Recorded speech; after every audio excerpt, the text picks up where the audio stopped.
Allegiance to the flag of the United States of America and to the republic for which it stands, one nation, under God, indivisible, with liberty and justice for all.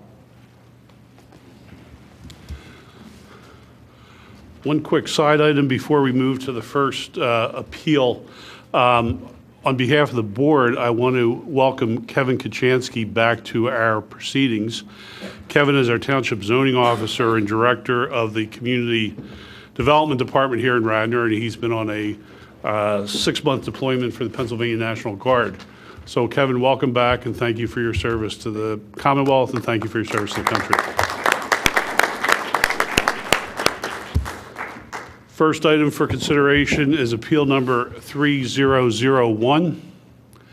The applicant, G12 Radnor Crossing LP, property located at 284 Ivad Avenue in split-zoned PA and R1, seeks a special exception pursuant to Section 280-101A1 of the Zoning Code to change one nonconforming use to another nonconforming use, to change the tennis court to parking. In the alternative, applicant seeks a variance from Section 280-14 or such other relief as required under the zoning code consistent with the application. Counsel for the applicant, please put your name and address on the record, and if there are any other attorneys representing any other parties or proposed parties who want to identify themselves for the record, we'll do that at the beginning here. Yes, Nick Cornelia, 125 Stratford Avenue, Wayne, PA. And I'm representing the applicant. Thank you. Good evening. Sean Gresh from Grimby and Thatcher on behalf of the Radnor Township. Thank you. Jim Greenfield, 669 Mill Road, Villanova, appearing on behalf of Paul and Deborah Whistle, who live at 214 St. David's Court. They're neighbors. And we have some other neighbors who are going to be making presentations as well. But you would identify the folks at 214 St. David's as being your client? That's correct. Thank you, Mr. Greenfield. Counsel? Sure. I have marked as some additional exhibits. I'll hand them up, and they would be, you already have exhibits A1 through A10. These are additional exhibits that would be A11 through A24.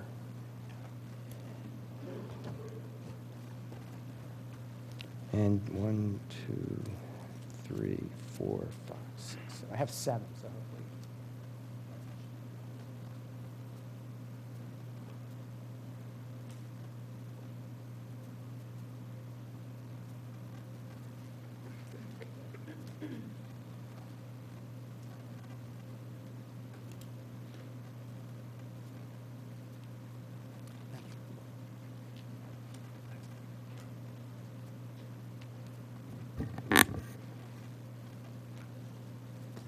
This is an application that seeks to convert an existing tennis court, which is a non-conforming use dating back to the mid-1960s, to 20 parking spaces.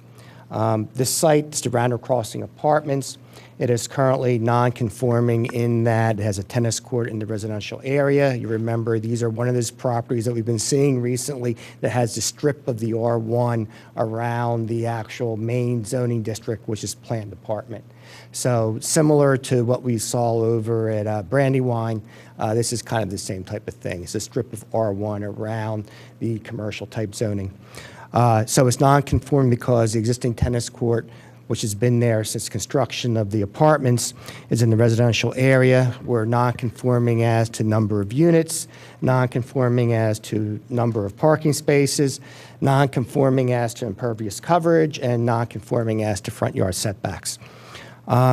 There's a parking deficiency, and it was exacerbated probably right in December of 2015 in that many of the tenants used to park in the giant parking lot, the former Gennardi's lot, right next to the site. Also, the township came in around that time and started ticketing vehicles for parking in what the township determined to be fire lanes. They weren't actual parking spaces. They were actually parking along the aisles leading up to the drives to Radnor Crossing. Radnor Crossing understood the problem they had. They went to the township and asked, and eventually what happened, you have in your file, a memorandum of understanding was entered into to permit them to convert the tennis court into parking for a period of 1 year. They applied for a grading permit. They received the grading permit. They did stormwater management, even though they weren't required to do stormwater management. As I mentioned, that this is an existing tennis court. There was no additional paving. And then just recently, the MOU terminated, and they've closed off the lot. So for the last couple of weeks, the lot has been closed off and not available for parking. If you look in the MOU, paragraph 4 provides that if they want to make the parking permanent, they would need to receive township approvals. So that's why we're here this evening. Back in July, the engineer for Radnor Crossing, Johanna, who is here to testify, sent to the township engineer the stormwater management plans for permanent parking because in addition to other items that they're willing to do, they also have agreed to actually treat the existing tennis court area as meadow condition and do stormwater management as if it was being treated as impervious for the first time. They're also reducing the impervious coverage by approximately 900 square feet. That is, they're pulling up part of the tennis court. Since the parking lot's been closed, a severe hardship on the tenants. I think you're going to hear a lot of them up here this evening saying the hardship is caused to them. And what we're doing is we're asking for a special exception and or a variance to convert one nonconforming use to another nonconforming use. Ready? Okay. Jessica?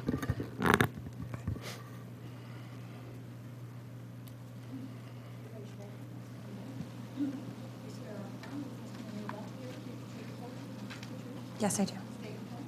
Jessica Scully. Scully.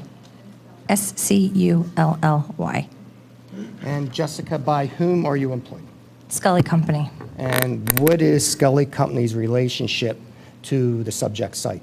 Scully Company manages Radnor Crossing. And the owner of Radnor Crossing, as was announced in the beginning of the meeting, is GN 1 and 2 Radnor Crossing LP, and its general partner, Radnor Crossing GP Inc. That is accurate? correct. And I've marked that as A2, the actual deed from 1999. Is that right? Correct. How long has Scully Company been involved in the, were they involved in management prior to actually buying the to the purchase of the property by G and 1 and 2 Radnor Crossing LP? Yes. Originally, we started managing in the early 90s, so we've been there over 20 years as the property management company. And the general partner, Radnor Crossing GP Inc., the main shareholders are your dad and your uncle. Correct. Is that right? And Yes. they have, or your uncles executed a power of attorney that I marked as A11 in the additional exhibit package indicating that you're entitled to be here tonight to represent them. Correct. Nick, is there anyone from the partnership here? That's what the power of attorney is for. It's the general partner. You might want to check out the second paragraph of the power of attorney. You're mentioning that they're here to a zoning hearing board involving relief to install a generator. Oh, well, we know where that came from. Yes. On Both power of attorneys have Yeah, that. right. What do you want to do? No, it's for the. I the get special that. I exception. get it. It's your call. It's for the special exception. I mean, it's signed by. I get it. Yeah. It's your issue, not ours. Yeah. I'm alerting Yeah, you. I don't think it's really an issue, but it specifies the address, 250 to 290 Ivan Avenue, and actually there's another power of attorney in the packet that's been marked, I believe, as A3, authorizing another person also to Beth Tully, who's also here, to, okay, all right. No, I don't think I really don't think it's an issue, all right.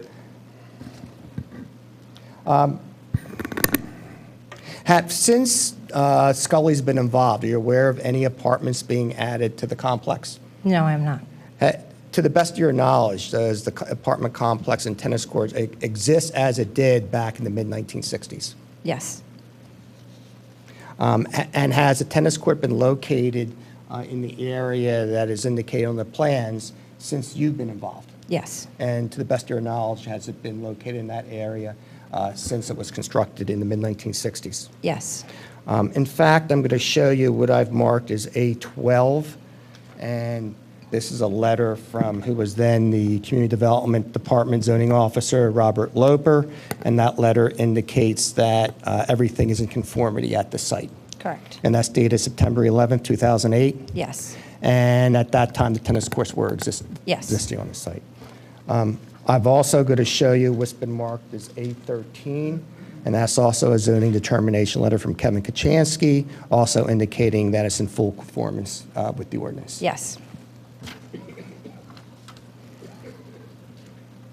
Now, as the plan indicates, the number of units is 234, is that right? that is correct. All right, and the number of parking spaces currently on the site, legal parking spaces, are 299. Correct.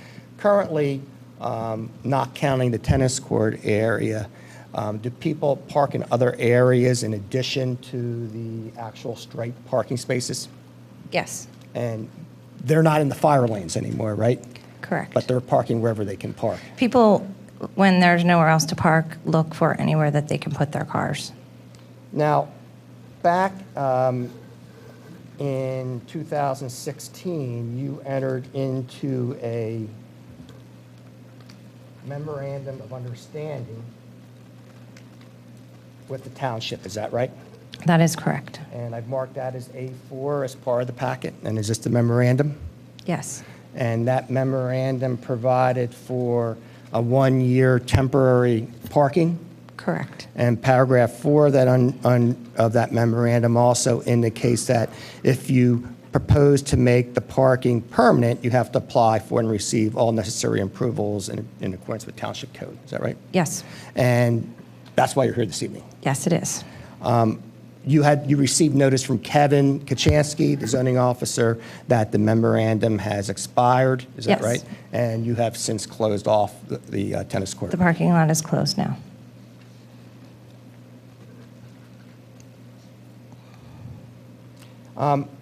In regards to the MOU, did you approach the township regarding the need for parking spaces, how all this started?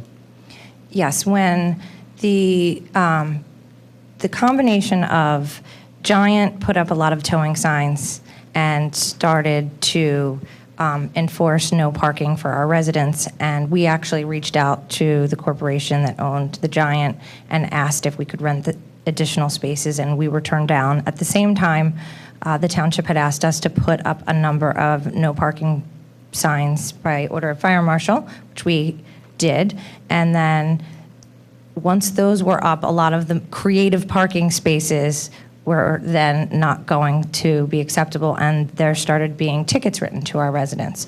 So we reached out to the township to see if we could come up with something that we could do so that we could have some relief for the parking situation. And after entering into the memorandum of understanding, did your engineer actually look at other alternatives on this site for additional parking? Yes, he did. Excuse me, Nick, can I ask you a question? Sure.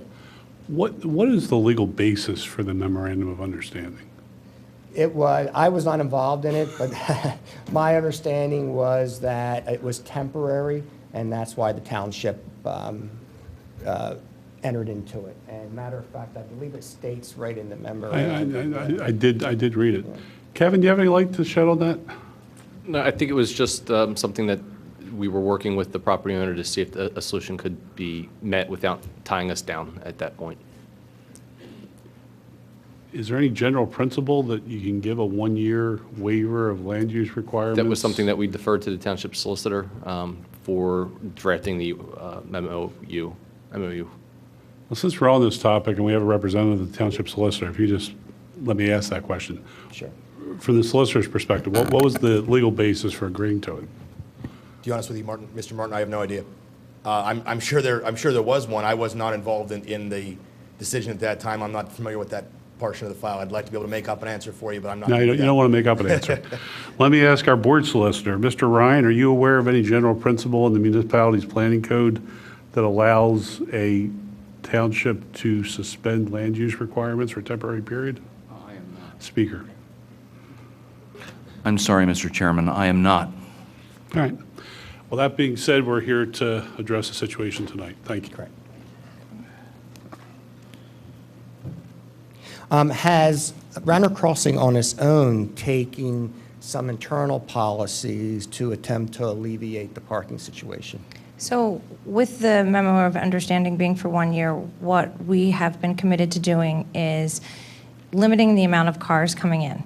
So it takes an entire year of renewal cycles for leases to expire. So we knew that we couldn't just say, we're only going to allow 1 car per 1 bedroom and 2 cars for 2 bedrooms and immediately have an impact. So we thought an entire year of a full renewal cycle would also help us alleviate the parking problem. So what we started doing was, basically, if you are 2 people wanting to rent a 1-bedroom apartment and you each have a car, you can't rent an apartment at Radnor Crossing.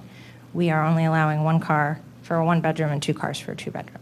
What is the breakdown for the 234 units between 1 and 2 bedrooms? I believe there's 112 1-bedrooms and 122 2-bedrooms. Jessica, has the lack of parking worked a hardship on you and the tenants at Radnor Crossing? It's been quite a hardship. Our business is to provide homes, and if people can't come home at night and find somewhere to park, it affects our ability to deliver the service that we are here to provide. Additionally, it puts us behind our competition. There has been a lot of review sites that are up that review how you like living where you live, and the parking problem has really turned a lot of people away from Radnor Crossing. In addition to us already having to turn a lot of people away, it just sort of adds on to the problem. We have very upset residents, and they are being affected in their everyday life, and that affects our ability to do what we're here to do, which is provide them a home that they can come home to and come and go from when they please. On the business side also, we have more people leaving, we have to turn over more apartments. It affects our expenses. It affects our ability for rent to be competitive with our competitors, because we can't. So you said you haven't done any construction, new apartments at the facility. So how long has this parking issue been going on? It has to have been for a long time. So parking has been tight at Radnor Crossing for a long time. Today's renter is very different than renters. I personally was a leasing consultant at the beginning of my career at Radnor Crossing in 1997, and there were people that didn't own a car. They could walk to the train, or they were retired and they didn't really need to because you could walk to the grocery store. That was one of the things that was always appealing about Radnor Crossing. So people's lifestyles have changed, so it's been compounding over the last many years. And then when the overflow parking that we were sort of always enjoying with the shopping center came to an end, it was sort of a perfect storm of all of a sudden, now we don't have enough parking. Does the parking in the tennis court help to some extent alleviate that problem? Yes. It's really the overflow. It's the very top of the community, so it's the last place, especially if you live on the front of the community, that you want to have to walk to. But if there's nowhere else to go, that is the only place to go. And so it's the last to fill up.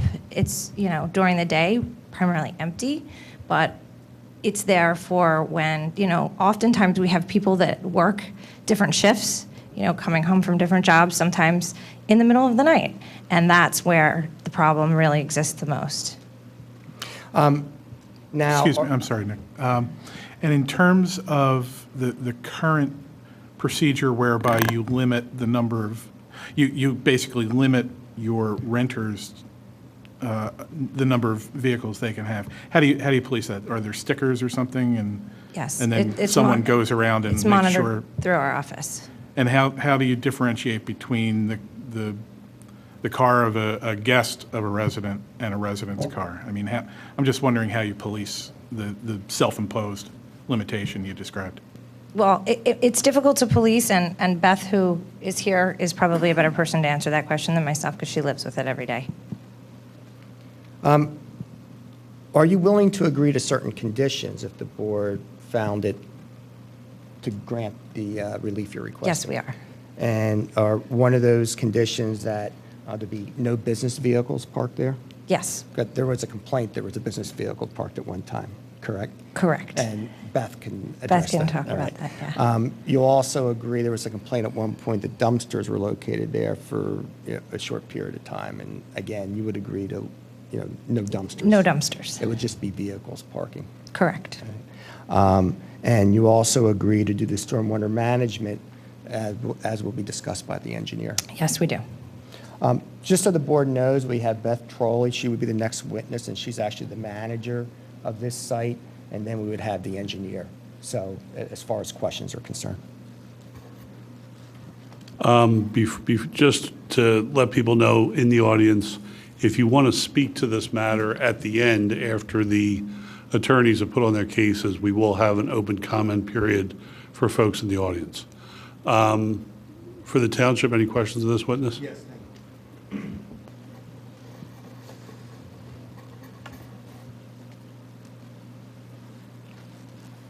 Good evening, Ms. Scully. Good evening. So as I understand, and this is a follow-up on Mr. Riley's question, you do have a process by which you have the residents register their vehicles with the leasing office? Yes, Okay. Does that registration include license plates and make and model of the vehicle, description of the vehicle? I believe so, but as I said, Beth would be able to answer all those questions in a lot more detail than I would. Okay. Now, I'm correct from when you testified earlier, there's 299 spots on the property, correct? Parking spots. I believe so. Is that right? Okay. Does that, and how many parking spots were on the tennis court when it was being used as temporary parking? I believe there was 19 or 20. Okay. I think that the plan asks for 20 that you've submitted. Does that sound incorrect? No, Okay. So, by my count then, that would take you up to 319 prospective parking spots, correct? yes, Okay. And you did already in the last year implement the one car per bedroom plan, correct. correct? Correct. All right. Counsel, one second. Yes. I think the calculations of the 299 has the tennis court in it. That includes the tennis court? Yeah. Okay. So it is still 299. Okay, so it would be 279 Not without the without tennis it, court. yeah. At least that's what this is saying. All right, thank you for clarifying. Okay, thank you for clarifying. Would you agree with me, Ms. Scully, and I'm not asking you to do math in the top of your head, but even the plan that you've put in place, the one car per bedroom, that still only limits the amount of registered vehicles to around 356, give or take, right? Correct. Okay. And what is the policy for guest vehicles on the property? Beth should answer all the Okay, questions okay. about the detailed. Now, as far as let's talk about the tennis court. When it was in use as a tennis court, were there rules and regulations surrounding the use of the tennis court? Yes. Was the tennis court open at night, for example? The tennis court, I don't believe, was used much at night, but we didn't necessarily say it was closed. The rules were more around like no riding bicycles and things like that. Was it lit for nighttime use? No, Okay, so you couldn't use it at night when it was dark out, right? correct. Okay. When the tennis court was being used as a parking lot, was it lit at that time? No, Okay, so this plan would include the installation of lights, but as of right now, no lights have been installed, correct? correct. Okay. And I assume that the whole point of installing lights and putting in a parking lot is that the residents could use that, or guests could use it at any time of the day or night, correct? Well, the lighting plan is not something that we have put extra lights or anything like that. Again, we're not going to limit the use to only in the middle of the night, but if somebody chooses to park there during the day, we're not going to close it during the day. No, So, my point is that the parking lot will not be closed at night, right? Residents will be able to park there whenever they need to park there. correct. Okay.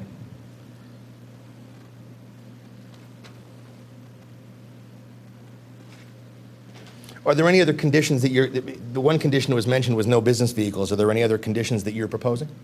In addition. In addition to no business vehicles? And in addition to the stormwater management. Okay. and the lowering the impervious. Are there spots anywhere on the property that are set aside for the vehicles of guests to the property? No.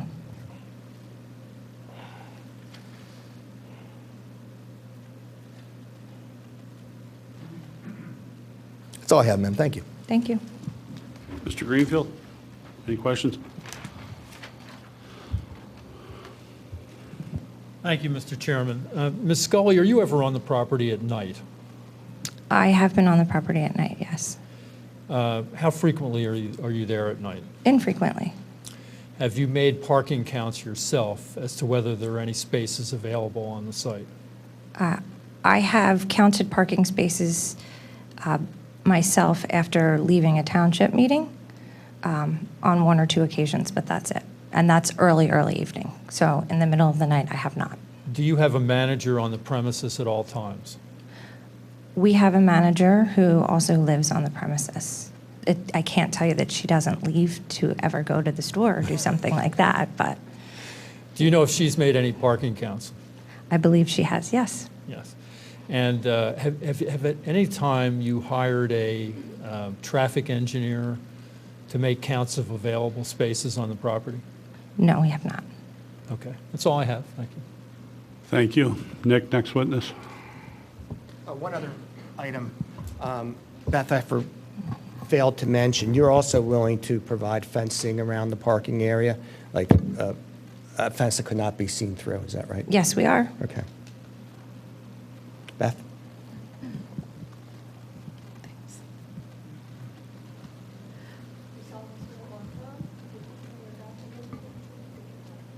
I do. My name is Beth Trolley. I'm the community manager at Radnor Crossing. Trolley is the last name. And Beth, what is your position at the premises? I'm the community manager, and I've been there for about 2.5 years. Were you the community manager at the time when the MOU was entered into? Yes, I was. And were you also the community manager prior to the time when the parking, the aisles were closed? Yes. And at the time that you started as community manager, was the giant parking also available? It was for a short period of time, yes. You mentioned that you live on the site. You live at Radnor Crossing? Yes, I do.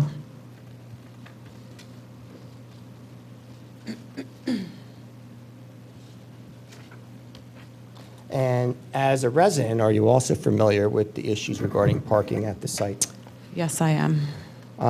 As to the tennis court, how was the tennis court parking used when it was being used pursuant to the MOU?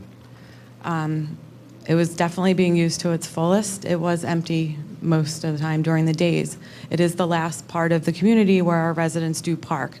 It's at the far back end. It's further than most of the buildings. But as the night goes on, it does fill up. Does it fill up all at once, or is it? Not that I know of, it does not all fill up at once. It's gradually throughout the night as people get home from late shifts, whether they work at a hospital, they're at a night class. It's just gradually the cars come in throughout the night until the early morning. Have you ever done a parking count in the tennis court lot at night? Yes, I have. I've actually parked back there many times as that was the only option when I came home. And about 2.5, 3 weeks ago, I got up at 4 o'clock in the morning. I walked the entire community, and then I went back to the tennis courts, and everything was filled except for 2 spots. So in the entire community, were there any free spots or available spots? There were no free spots. There were no curbs open. There was people parked in the fire lanes with tickets on their cars as well. And how about? I'm sorry, you may have said it. That was a weeknight. Do you know the date or the night of the week that happened? I do, if I look, do you have the picture? If not, I can look in my phone. I do have the date. Was it a weeknight as opposed to a weekend? It was a weeknight. Great, thank you.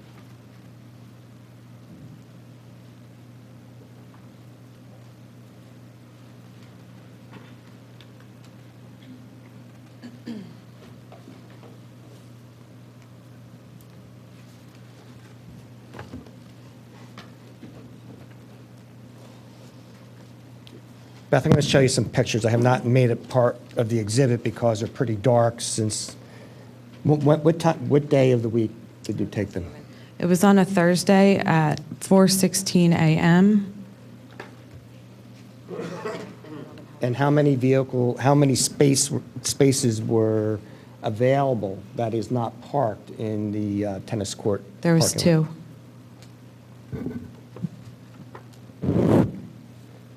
Now, since the tennis court lot has been closed, have you received any complaints from tenants?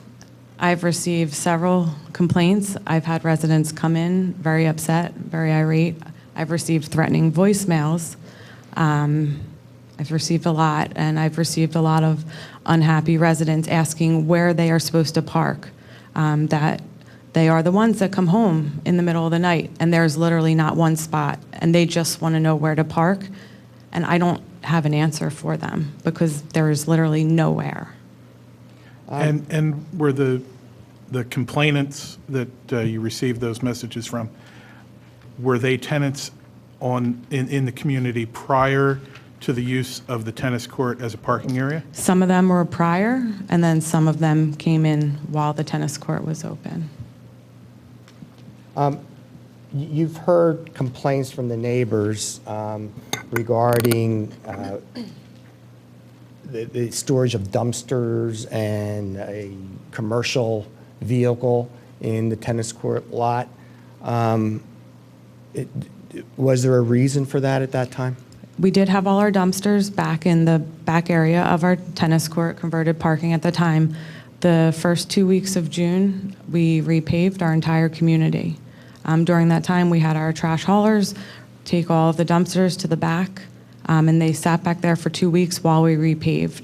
There is asphalt underneath all of our dumpsters. They aren't concrete pads, so they had to be moved. How frequently is the site paved?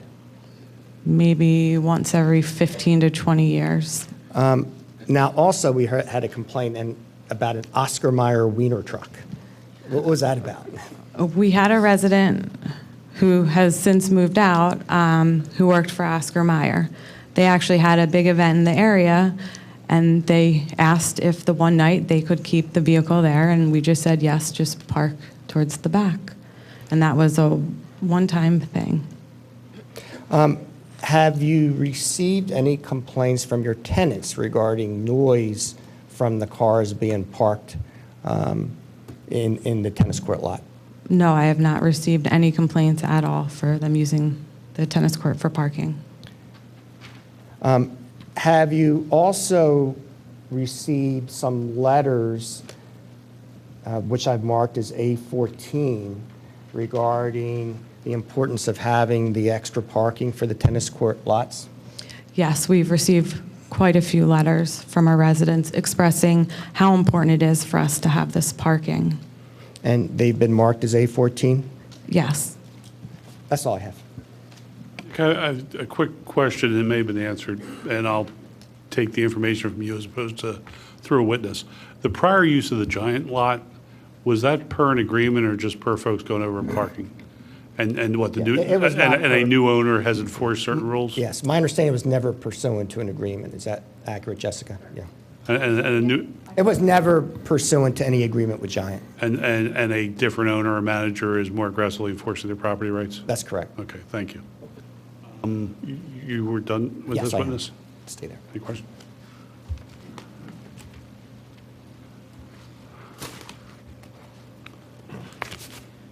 Good evening, Mr. Trolley. Good evening. I want to go through some of the same questions that I had asked the previous witness. As the on-site property manager, are you more familiar with the registration of the vehicles for the residents? Yes, I am. Okay. And I am correct that there's essentially a policy that there's a one vehicle per bedroom policy on the entire property, correct? There is, I'm sorry, say that again. Yes. Am I correct that there's a one vehicle per bedroom? There's a, yep, so it's a one permanent one bedroom, two and a two bedroom, but if one person moves into a two bedroom by themselves, they are only allowed one car. One car? Correct. Okay. And how do you police that? I mean, do you ask them when they check in, hey, are you living in a two bedroom by yourself? If so, you can only have one car. Well, when they apply for the apartment, we know who's living in it. All right. And then we have a form that they fill out. in order to get a permit, gives all their car information. Okay. And that permit is a sticker or a placard of some kind that goes on the car? Yes. Okay. Do you know if our collective numbers were correct before, that with the tennis court, there was approximately 299 spots, and without, there's 279? Yes, that is correct. Okay. So as of right now, you have 279 dedicated spots. Yes. And would we agree that even with the assuming that every two-bedroom apartment has at least two people in it, you're talking about around 356 cars, right? Yes, but they don't all have two people. I said assuming that Yeah. there's two people in a two-bedroom. Okay. Now, the tennis court, I'm sorry, the use of the tennis court lot, that was, as I think as you already testified, it was used primarily at night by people who were coming home late, who the spots in the front were already taken by, right? Yes. Okay. Pulling in, obviously their headlights are on, driving into that parking area in the back, right? I would hope so. Okay. Well, like I said, hopefully their headlights are on because it's the middle of the night, right? Yes. Okay.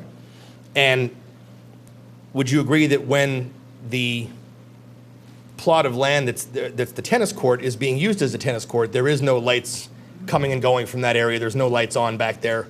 In fact, there were no lights for the tennis court, correct?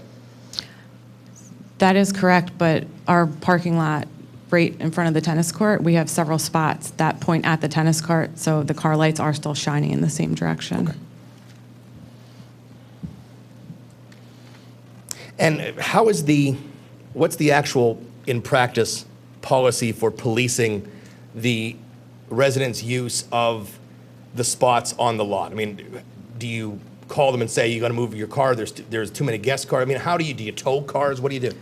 So we've explored the options to start towing the cars. We do ask if a resident has a guest, that they do let us know and give us the make and model of their car. Every resident who does live there does have the hang tag. We haven't towed, but we do let them know that their guests could be towed at any time. Are guests required to check in at some office somewhere before they go to the resident's apartment? No. Okay. And am I correct that as of now, you're not towing vehicles, right? No, unless they're illegally parked. Okay.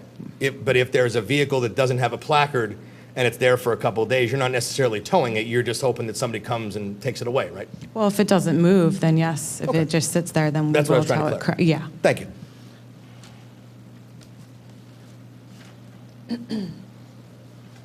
That's all I have. Thank you. Thank you. Mr. Greenfield?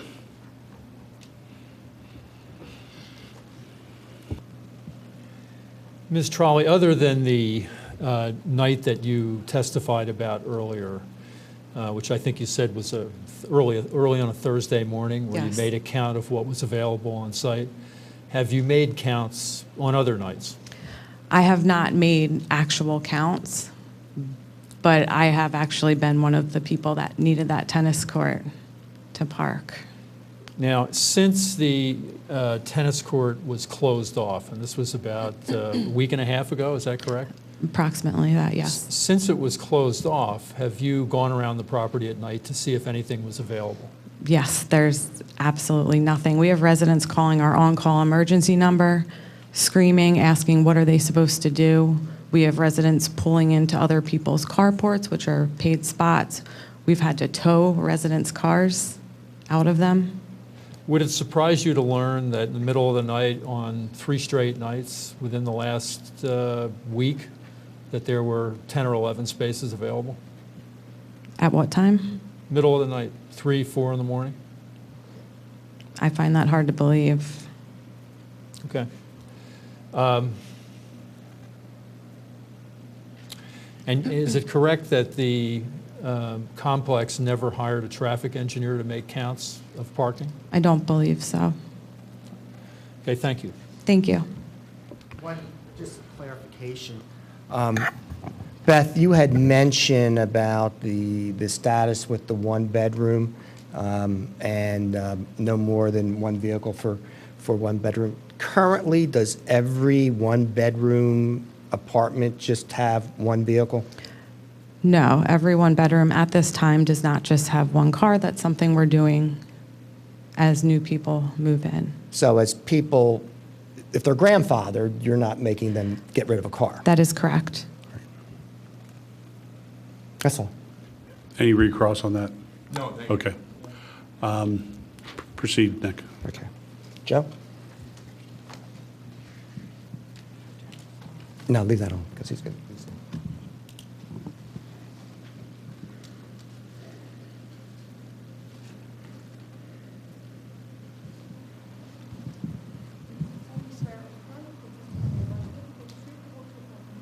I do. Joseph Hanna, Hanna. Joe, what is your profession? I'm a professional engineer. Are you registered in the Commonwealth of Pennsylvania? Yes, How long have you been a registered Pennsylvania engineer? 39 years. Have you appeared before Radnor boards and other municipalities regarding civil engineering? Yes. I don't know if there's any objection. I was just asked that he be qualified Any as a civil objection? engineer. Thank you. Joe, I'm going to show you a couple exhibits. First is A6 and A7, and they're the actual plans for this site. So first, I'll pull out A6.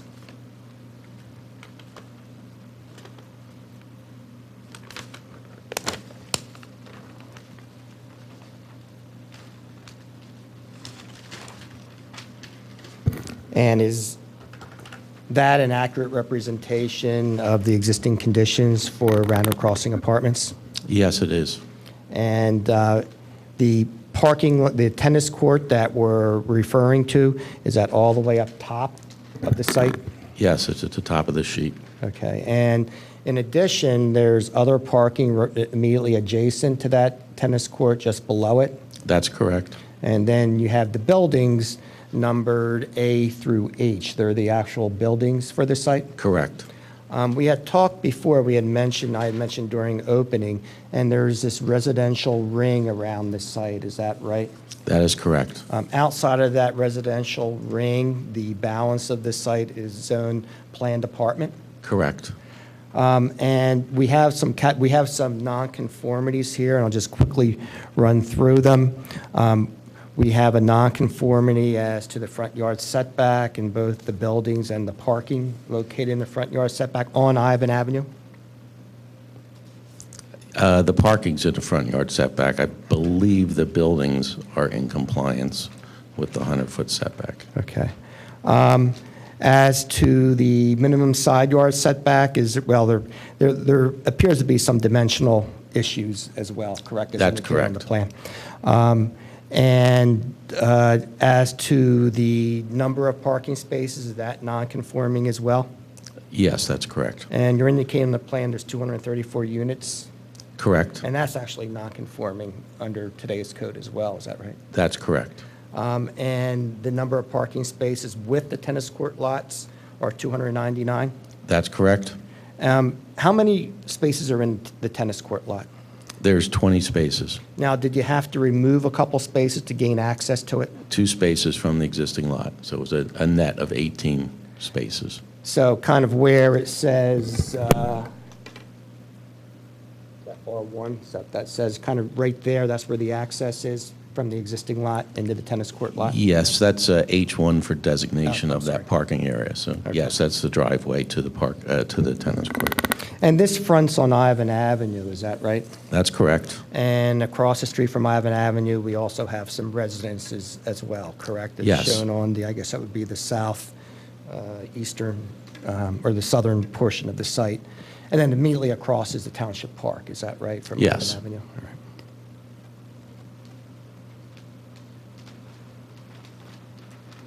Now, as to A8, or A7, excuse me.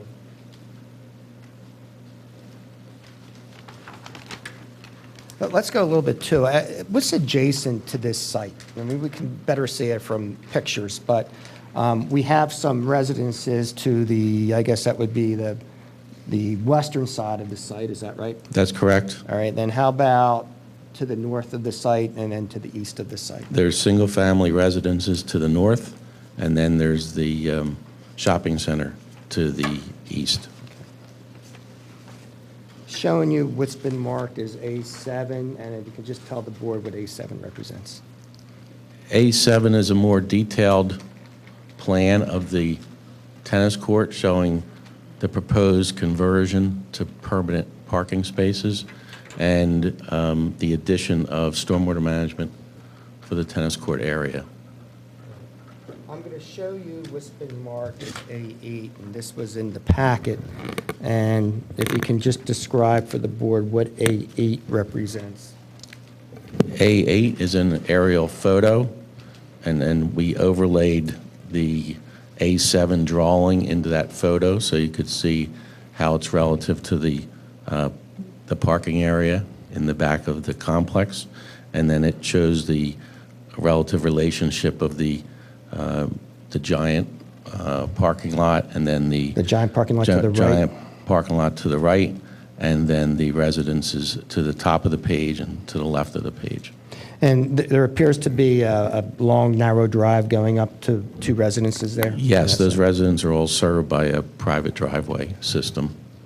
I'm going to show you what's been marked as A9, if you can tell the board what A9 represents. A9 is a photo of the tennis court area that was converted to the temporary parking last October, and it shows that we put a fabric screen on the existing fencing that's around the tennis court.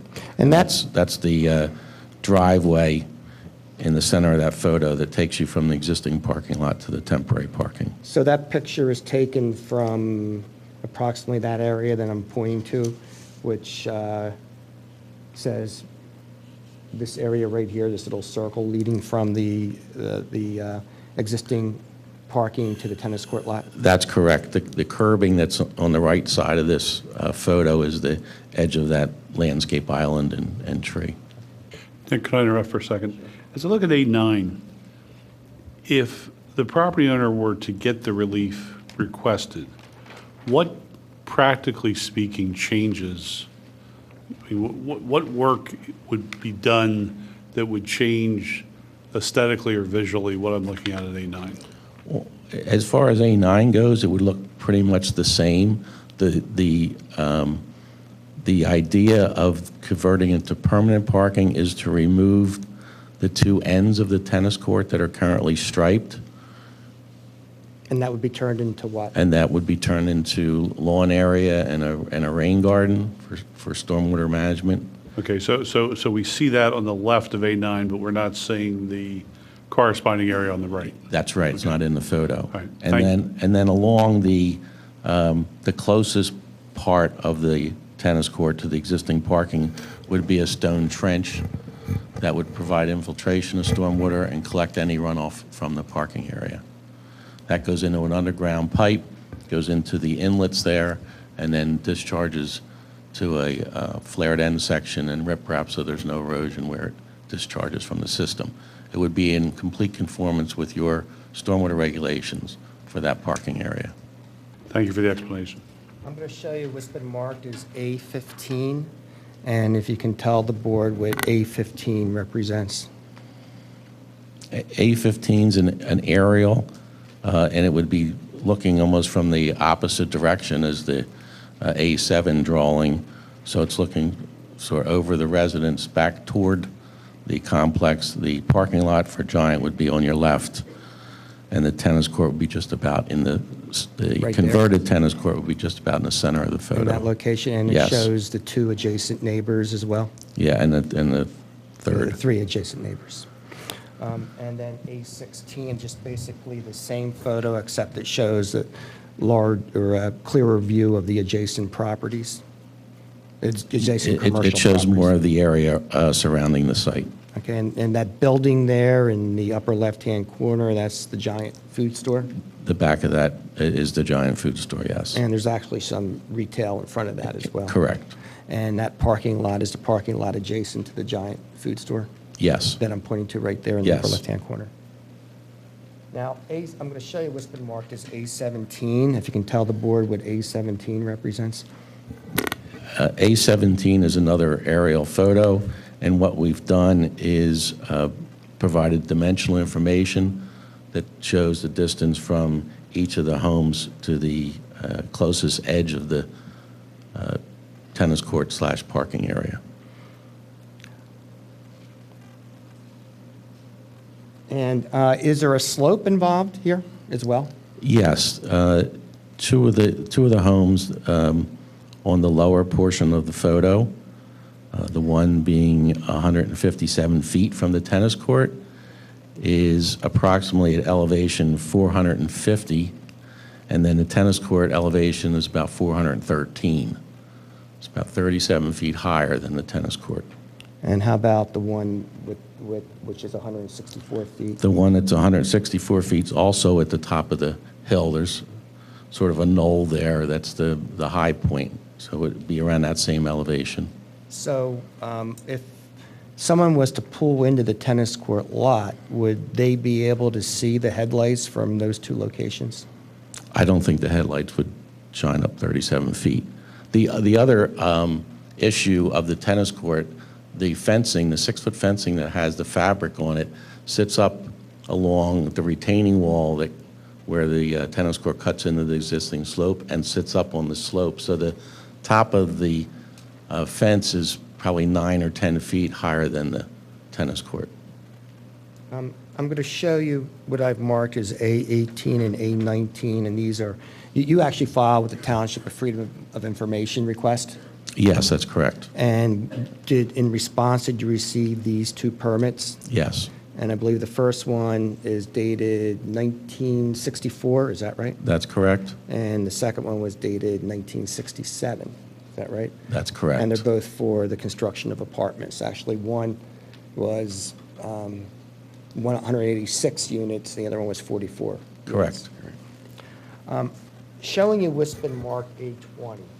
If you could tell us what A20 represents and how you came into possession of that. A20 is a service that provides historical photos. This photo is from 1967. It shows the construction back then. I believe it was B. Altman's shopping center.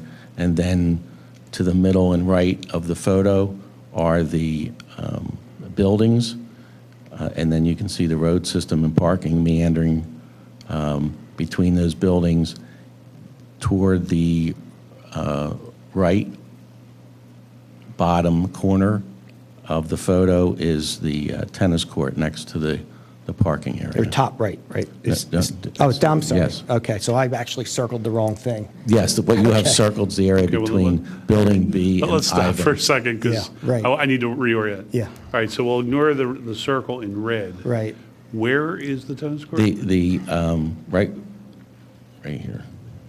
The lower portion, it is the lower right portion. Thank You you. see the building, so Yep. it's right, yeah, Yep. it's kind of adjacent. So you can see the parking, and then you can see the tennis court. Thank you. All right, so just so to amend the plan, that circle is actually inaccurate, and we're actually talking down here to the lower corner. That's correct. All right. Now, you were issued a grading permit also, correct, for the temporary parking in the tennis court? Yes. And that's been marked, I believe, as A5. Just.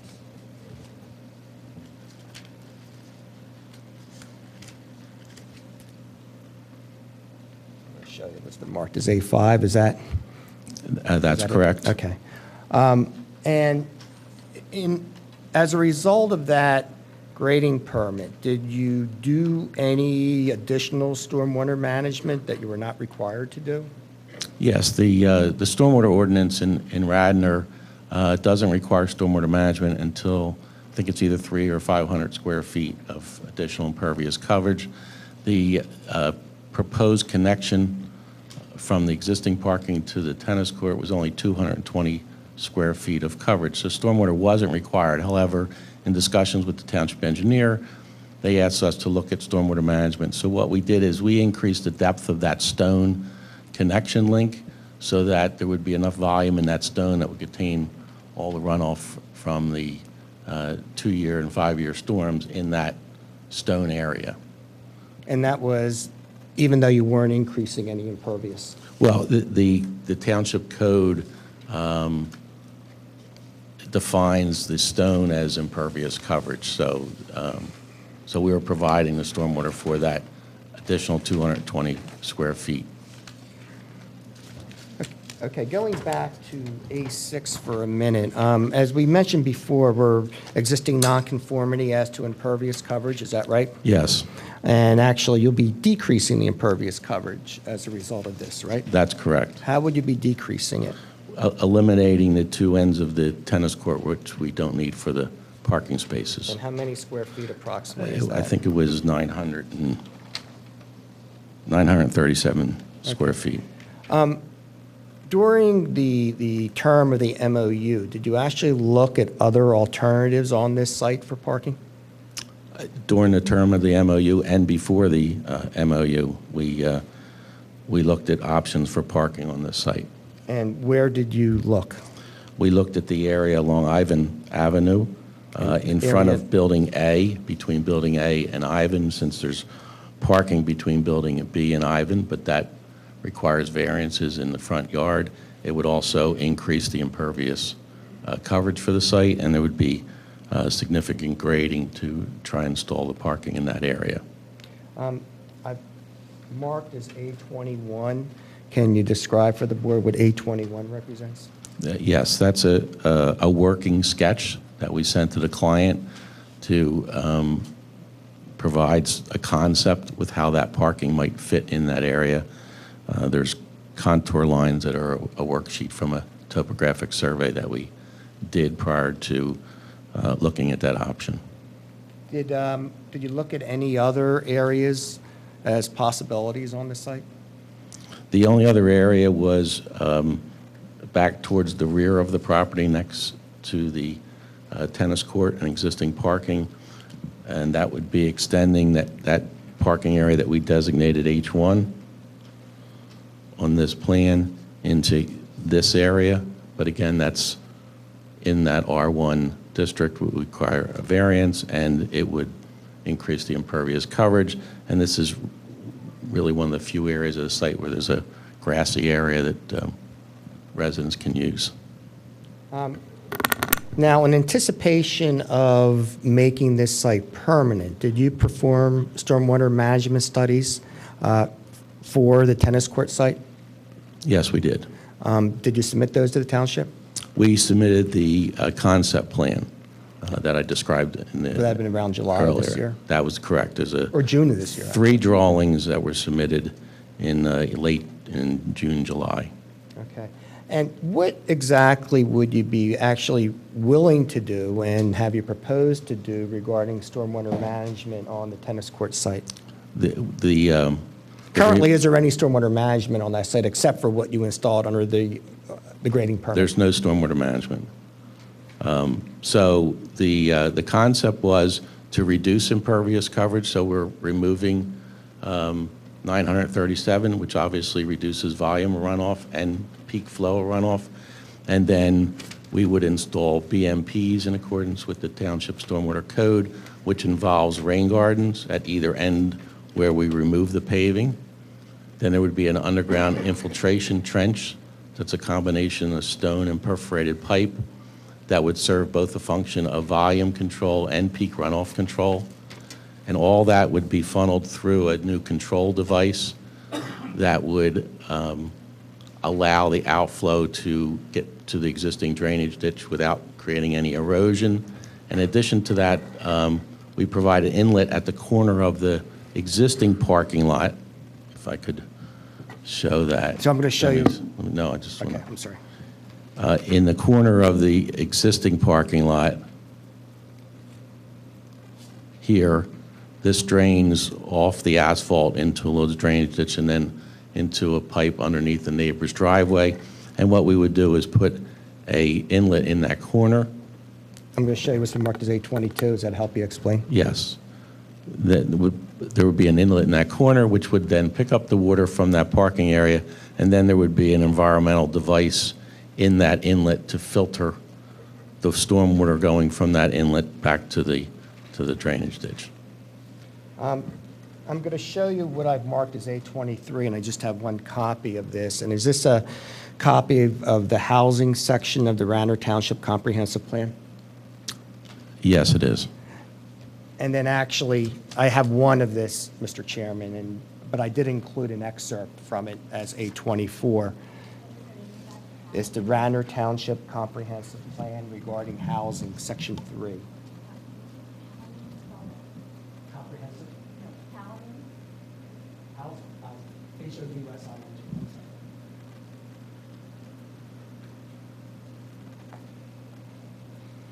Now, I'm going to show you what I've marked as A24.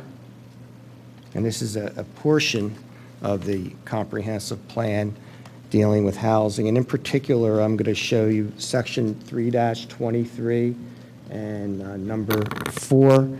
And can you state what that provides? Yes. One of the goals is to protect and preserve the ample supply of rental units and complexes in the township. So is this application consistent with the comprehensive plan? Yes. Will there be any traffic increase as a result of this? No. Is that because people already living there? They're already living there, and they're restricting the cars on site. And will there be adequate access to the parking lot as you described through the existing parking area? Yes. And you're not changing any curb cuts or any access ways on Ivan Avenue? That's correct. And Ivan Avenue is the only way to access the site by vehicle, is that right? That is correct. Is there any impact on public services as a result of this? No. In fact, aren't you improving it by providing stormwater management? Correct. And are you required to provide stormwater management since it's already existing paving? I don't know what the interpretation would be. Sometimes when you renovate something, then it will kick in the stormwater requirements.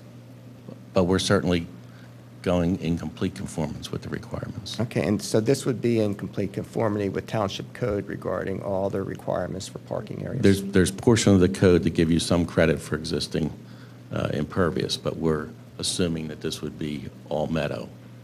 But in addition to the impervious coverage, it will comply with Radnor code regarding all other aspects and requirements of a parking area? Yes. That's all I have. Nick, just so I can anticipate, do you have additional witnesses? I do not. Okay. Township? Just one question. Did you ever explore for the owner the concept of a garage? I'm sorry, repeat The that? concept of a garage, a two-story garage, instead of having a single parking lot, having... We did not investigate a two-story garage, no. Would it be feasible in a situation like this? I don't know the answer to that. This site's fairly steep, so I don't know. I don't know where you would put a garage, especially with the 100-foot perimeter that's R1. You probably would have to remove a building in order to put a garage in. There's just no buildable area. Yeah, I guess my concern is we're not necessarily fixing a problem. We're just putting a very, very small Band-Aid on it. Well, I tend to disagree, and you've heard testimony, and I think you'll hear testimony from residents also regarding that. The code says 468, you're going to 299. You're adding 20, which is less than 10%. It's an existing nonconformity, and we have to live with it. And in addition to build a parking structure, you're probably talking hundreds of thousands of dollars. I think, we know what's the normal cost for one parking spot in a parking structure. I don't know. Okay. All right, questions from the township? Mr. Hanna, you were asked on direct examination about the increase to traffic. Your answer was there would be no increase to traffic, correct? That's correct. But your answer is based on the fact that there'd be no increase to traffic across the entire property. In other words, cars entering from Ivan Avenue, there wouldn't be any increase in that. That's the basis of your answer, correct? That's correct. Okay. But as far as the plot of land that we're actually talking about, the tennis court, there'd be an infinite increase to the traffic on that specific portion of the property, wouldn't there? Because if the land stays as a tennis court and it's not able to be used as a parking lot, there's no traffic on that area, right? That's not typically the framework of the question on whether there's increased traffic to a property. Okay. Whether there's a specific spot on the property that has more traffic movement to it. All right, well, but we're only here to talk about a specific spot in the property. We're not talking about a change in the zoning of the entire property. So I'm just trying to establish to you, you would agree with me, and I understand professional standards that you're answering the question under why your answer was what it was. But you'd agree with me that on that particular portion of this property, the traffic change is substantial from a tennis court to a parking lot. There will be cars parked there, that's correct. And do you have any idea of the line of sight distance from, say, the entry of that parking lot to the residences up on the hill that you said were 37 feet above it? Can you ask that question again? Yeah, if I'm standing at the entrance to the parking lot, here, what's the line of sight distance? If I'm taking a distance measurement from where I'm standing to the closest residence up that hill, 37 feet above my head, do you know what that actual line of sight as the crow flies distance is? I don't know the exact alignment, but I believe that house is, if we're looking at this photo, A22, it would be up the hill and to the right here. So the entrance to this parking, the lights would be going in this direction. I don't think it goes towards any homes. Even if someone once they're entering that lot would turn to enter one of the spaces that more closely face that, you don't think there'd be any light infiltration into that area? I don't think so at 37 feet higher. Okay. All right, thank you. As Mr. Greenfield approaches, Nick, could you get out and leave on the table A15, 16, and 17? Because I think that they're going to be helpful to us as we move forward through the evening.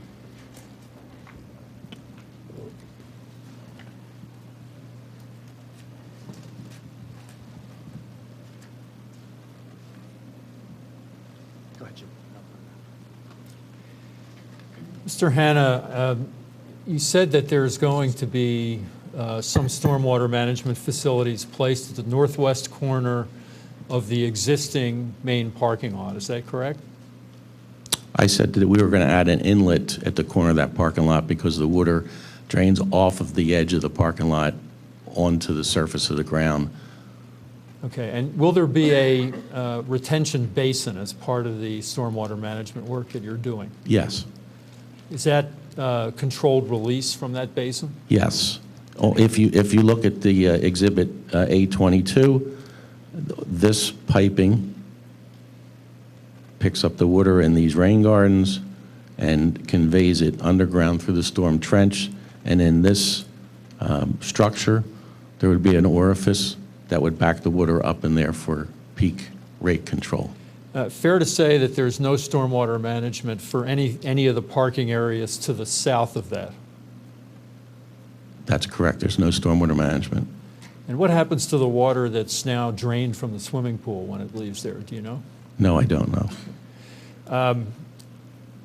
It's the plan, as far as you know, to add lights to the tennis court parking lot, correct?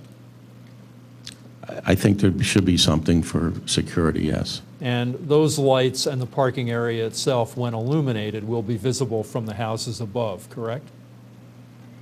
They would be able to see a lit surface of the parking area. And they'll be able to see the lights as well? I don't know that they would be able to see the lights because they would be shielded so that they didn't have any glare off the property. It would be in conformance with the township lighting requirements. But there will be a large illuminated area that's not previously been illuminated, right? There's a portion of it. There's a light right next to for the existing parking area, there's a light right here that lights up a portion of the tennis court. What's the square footage of the tennis court area? It's approximately 7,000 square feet. Okay, so you'll have nearly another 7,000 square feet illuminated after this is done, right? Yes. Okay, that's all I have, thank you. Couple questions.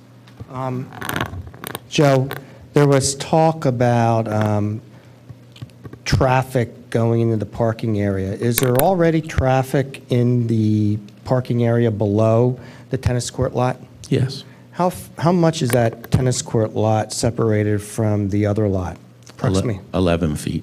So it's 11 feet between the existing parking and the tennis court lot? Yes. As to lighting, is there, and we've talked about this, is there a way to reduce the impact of the lighting? And if you would tell the board what it would be. First, the applicant would be in full compliance with whatever township code it requires regarding park lighting, is that right? That's correct. And in fact, the township code does require for parking areas to be lit. Yes. Is there a way to reduce the impact of the lighting that we've discussed? Yes. And how is that? Well, there's options to reduce the height of the pole below the allowable township requirement. There's also, in this particular situation, I think since it's somewhat overflow parking, probably could handled with some bollards that are very low, so there'll be very minimal impact. And how high are generally the bollards? 4 to 6 feet. That's all I have. Any recross? Just one question. Sir, you just characterized this as potential overflow parking, but you were present for the testimony of the previous two witnesses, right? That's correct. And you'd agree with me that there's already more cars on the property than there are spots? What I was referring to is that this is the last portion of the property that fills up with cars. Okay, thank you for clarifying. Mr. Hahn, if the light fixtures on the tennis court lot are built according to township code, how high will they be? I don't know. I think the township code allows 18-foot height. 18 feet. But we wouldn't propose 18 feet. It allows or it requires 18 feet? It allows you to go as high as 18 feet. As high as 18. What's Right. the minimum height? I don't know what it is in Radnor. I know of a lot of municipalities that I work in. Many of them are 12-foot Okay. heights. All right. And as far as you know, Radnor's minimum is 12 or higher? I don't understand your question. Understands what it is. If you look at the code, Radnor has no minimum height, but So you don't know what you're saying, you don't know whether Radnor has a minimum height or not? I do not know whether they have a minimum height. Fair to say 12 feet is customary in most municipalities? No, Is it customary in most parking areas that are illuminated? no. No? What's the range of what's customary? 18 to 25 feet. Okay, thank you. Thank you, Mr. Hanna. Want to admit your exhibits? yes, I would just request the exhibits to be made part of the record. Thank you. And you'll have an opportunity to close at the end. And one point for all council is I will be interested in the end if you could articulate for the board what you perceive our standard of review to be in this matter. Okay. Any witnesses for the township? No, sir. Okay. Mr. Greenfield, any witnesses? Mr. Chairman, I have two witnesses that I'm going to call as witnesses, but first, I know we have at least 3 neighbors who want to speak, and I know that at least one of them has to go out of town tonight. So what I'd like to do is allow those people to make their presentations without question and answer form at the outset, and then we'll follow up with our witnesses, if that's permissible. That'll be fine. And so for clarity, well, are there 3 people going out of town or 1 person going out of town? I know that Mr. Gwinnett is going out of town. I don't think any of the others are going Okay. out of town. So what we're going to do is take the 1 witness out of order in consideration for his schedule. Then we're going to hear you and your witnesses. Then we're going to open it up to the floor generally for people to share with the board their perspective, including the other 2 folks of the 3 that you mentioned. We'll be Okay. happy to hear from, but not jumping them out of order. And for the first individual who's going to come up and for everyone else, we ask you at the beginning of your testimony to just say clearly, I'm in support of this application, I'm in opposition. If you want to share a perspective and don't take a position, that's fine. But we say that because there's a legal decision that would suggest that your rights to appeal are dependent upon clarity of stating that you oppose or support, or that you oppose if that's the case. So that's why we will press you to make that point specifically. So for the first witness who wants to come up, please approach. And for this gentleman and everybody, just give us your name and tell us where you live, and then we'll ask you to orient the board to where your home is vis-a-vis the project. Sorry. Okay, my name is McLeod Gwinnett, G-W-Y-N-E-T-T-E. And I live at 216 St. David's Court, and I'm one of the two houses that are above the current tennis court. If you could take a glance at the exhibit pictures, Sure, I can. the exhibit pictures that are there, and perhaps help us by orienting us and identify the number in the corner of the exhibit that you're referring to. Do I need to? Sorry, please, Okay. please be sworn in first. I do. It's, okay, my first name is McLeod, M-C-L-E-O-D. The last name is Gwinnett, G-W-Y-N-E-T-T-E. N-E-T-T-E. I'll try to speak into the microphone as I point. In the lower right-hand corner, there's an identifying number, Yes. That's A15. and is your home on that picture? It has to be, I'm just trying to find it. Okay. A17 may be clearer. I think it's there on that one. Well, it's- Oh, yeah, this picture there. Okay, this is much clearer because the trees are not Right. obstructing the view. So that's the tennis court. That's my house. And it's the one, there are dimensions here. What is the dimension indicated to your home? 164 feet. Okay, what would you like to share with us? Okay, and this is kind of a restatement of many of the, I am opposed to the application for this permanent. And I'll try to just read a little something so I don't forget what I need to say. The old tennis court was really, and I've been there for 33 years, so I know the progression of this thing. The old tennis court was really an asset to the area. It was used by the tenants and the children and in many of the units, and when it was painted and resurfaced a few years ago, it was very nice. I understand the Radnor Crossing apartments' need for additional parking, but this is no surprise. It's been that way since the apartments were built in the 60s. I don't recall the congestion being as bad as it is now, and I can't answer as to why that is. They were granted temporary relief a year ago with the understanding that it was just that, temporary, and that they were going to restructure their leases, which would give them sufficient time to make their difficult circumstance better. It appears that the plan has been to make this permanent from the beginning, and that's why we want to make sure that we do the best we can to make the situation good for us.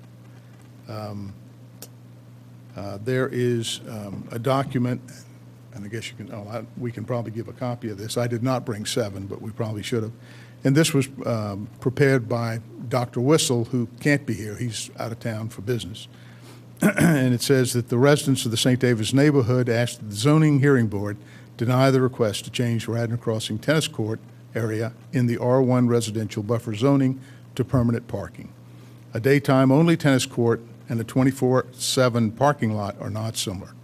Over the last 12 months, the neighborhood has experienced a negative impact from the temporary use of the permanent parking. The 12-month temporary parking used as extended on October the 8th, 2017. It is now chained off for use. What was the neighborhood and tennis court area like before the approval for temporary parking? The Whistles have lived overlooking the tennis court for 16 years, and the Gwinnett's have lived in view for 33 years. The pictures below, and I have a litany of those, the pictures below are typical of the tennis court use before it became temporary parking. During the day, there was occasional tennis player, but more frequently young children were playing with their parents, often learning to ride tricycles or two-wheel bikes. Occasionally, groups of children and parents learned ethnic dances. Without lighting for the area, it was always quiet between sundown and sunrise. And you're more than welcome. to Now, listen to the what you're reading from was composed by Dr. Mr. Whistle, and his wife is here. His wife is here. Yeah. And is she, Can I hand you a copy of the presentation? Okay. We'd like to have marked. You're going to be referring to this when you're up, Mr. Greenfield? Probably to that, certainly to other documents with similar pictures. Okay, so why don't, You're certainly welcome to this copy. I do can do make you have another. copies for other council? Yeah, I think I have one. I brought 4, and I can make more for us if you need. This is P1. Yes. Can we call this? P1. Okay. Can I have a copy? Is there any left? Okay. Oh, sure. Okay. And that's really all I have to say. Any questions, I'll be happy to answer. First, any objections to the exhibit? I assume someone's going to testify as to when these pictures were taken? Do we know? Obviously, they're taken during the day. Is Mr. Greenfield, is there anyone who will be in a position to talk about the foundation of the photos? Yes. Okay. Mrs. Whistle will do that. All right. Well, we're going to hold off admitting the exhibit at this point. The exhibit's here, and we'll get to it. Nick, do you have any questions of this witness? Just one. You had mentioned Mr. Whistle, whose wife is here, and on A17, is his property the That's one correct. down here, this 157 feet? That's correct. Okay. And that was your, okay. Any questions from the township? No, not Okay. Thank you Just for. one thing, and I believe you mentioned that you are elevated above this site. Okay. Thank you, sir. Now we're going back to Mr. Greenfield.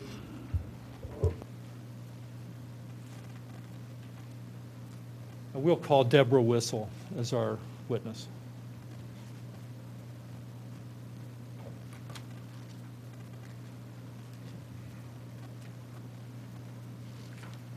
Let's start with this. Okay.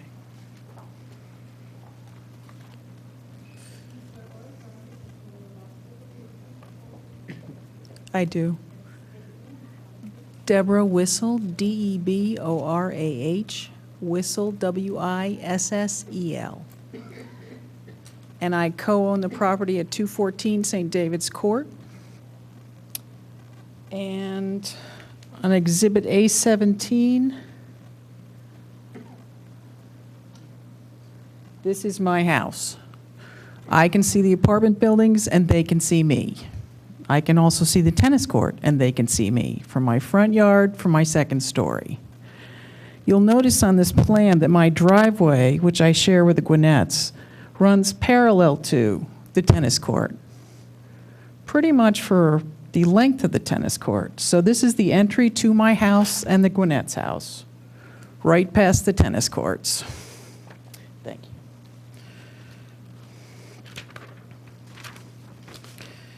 Okay, you want me to start with these or Yeah. yours? Well, let's, Mrs. Whistle, how long have you been at 214 now? We moved in October 2001, so 16 years. Okay, on Exhibit P1, which you have in your hands. Yes. If you can put it down on the table so the board can see what you're referring to. There you Yeah. go. Would you please take us through the pictures and tell us what each one shows? Sure. This is an early picture of the tennis court, what it looked like. This is taken from my driveway. What's the approximate date of that? Do you know? I'm going to interrupt you 1 second. Jim, I have a photo, the other members don't. Do you have one or two more sets so that we can share, or do we have everything you have? Cloudy? Let's have the other two. Ones that you guys. Oh, okay. Who's got it? Why don't you guys How take many that do you one? have up there? Looks like We two. got two? Okay. So you got. Because we have All right. other photographs, some of No, which no, are- we need to stick with this. Okay. So please proceed, that's fine. Sure. This was prior to the tennis court being converted, so no earlier than 2015, I would assume, since it's wintertime.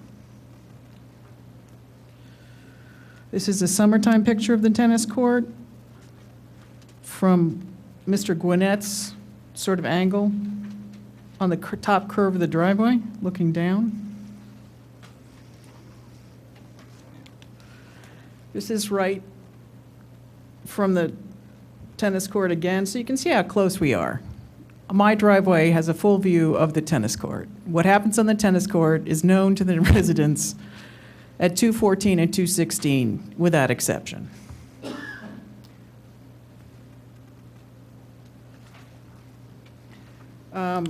This was after the tennis court was converted. You'll notice there are dumpsters spread around, some old fencing, and not very many cars. The reason that it was possible to put the dumpsters there is that during the day and for some time, there wasn't a great deal of traffic on the tennis court.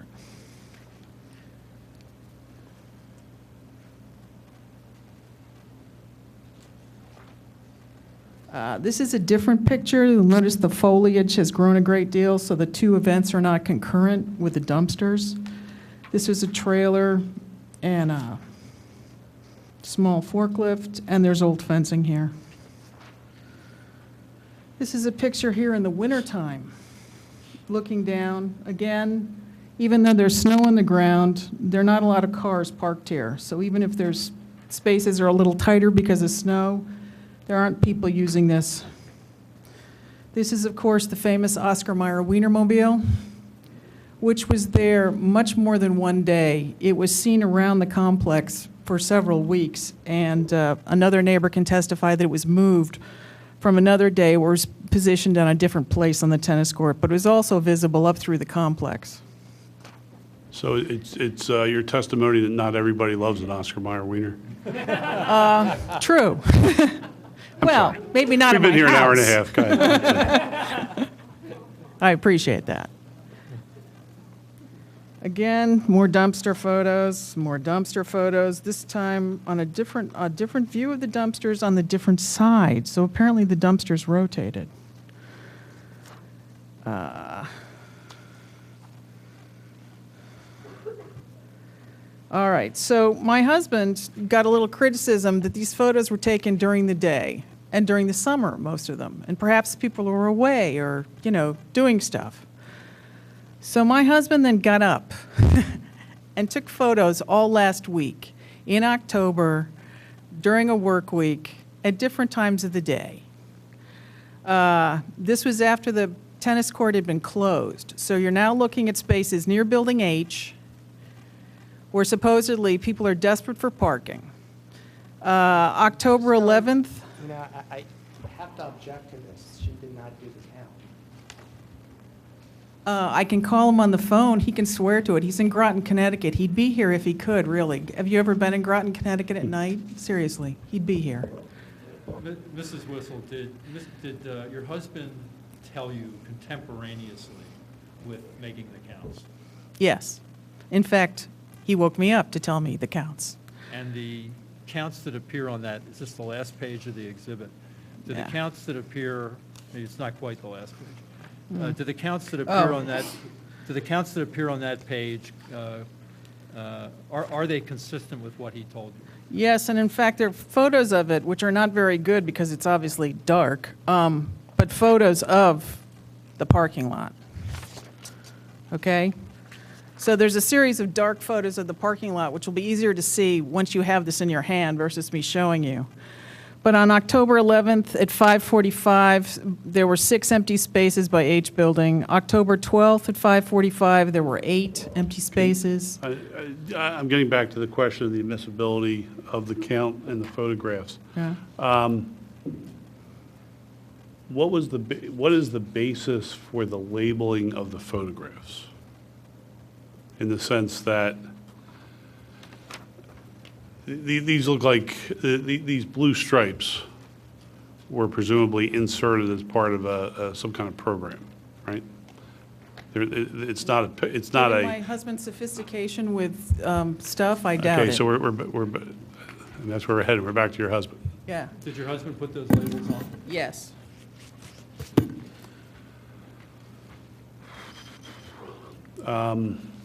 I'm not going to admit the count or the photographs.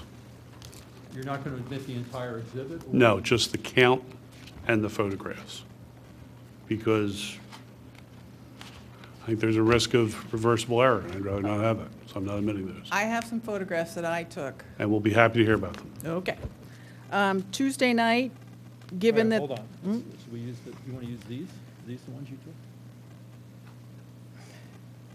I took these. These are the same. Okay. So you don't hand those out? Yeah. Okay, they're all at the end. Okay. We are accepting P1 for the cover and the daytime photos, which we are accepting as reflecting circumstances at the generally described daytime as testified. We're not accepting the specific counts for the period since October 8 or those photographs per their identification for those certain times. Oh.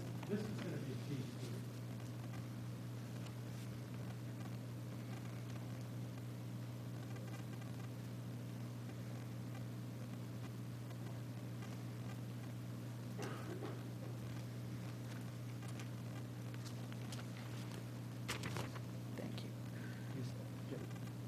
Oh, sorry, Nikki. Yep. Do I start? I can do this again? Yeah, let's put this down here. All right. There we go. Okay, so here we go. Photographs in another exhibit here, P2. Dumpsters, general debris. Parking this is from the top of my plateau, my parking area. I have a parking area, a small 4-space one on the top of my driveway.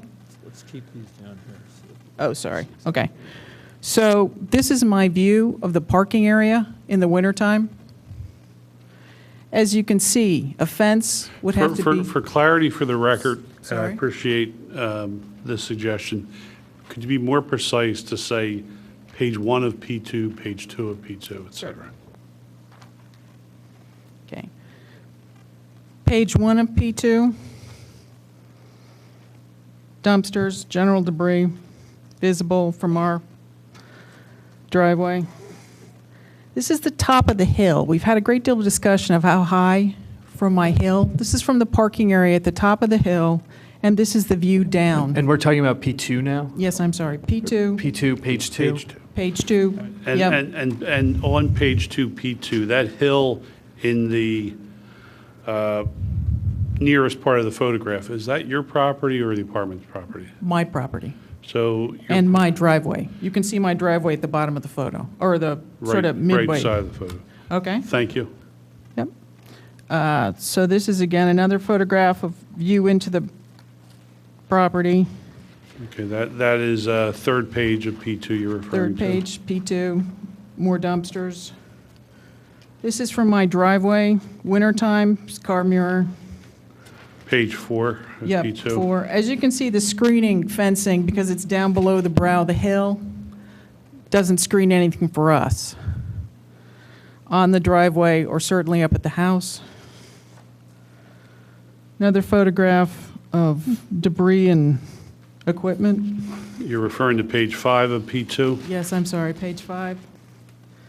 Page 6, the Oscar Mayer Wienermobile in the early spring. Again, not hidden by screening, taken from my driveway. Now, I took these photographs Tuesday night, trying to get a better photograph than the dark photographs. This is from 6 o'clock to about 6:10, and it's sort of a panorama shot. So it would be page, what I'm on? 7, 8, and 9. And these were taken on what date? What date were these taken? 2 days ago, 17th. 2 days ago, 17th. And I would like to lay them out sort of as they track across. We were working with, of course, a cell phone camera, so this is the general layout. There you go. Okay. So I count 1, 2, 3, 4, 5, 6, 7, 8, 9 spaces after 6 o'clock at night. Now, at the time you took those pictures, the tennis court lot was closed, correct? Correct.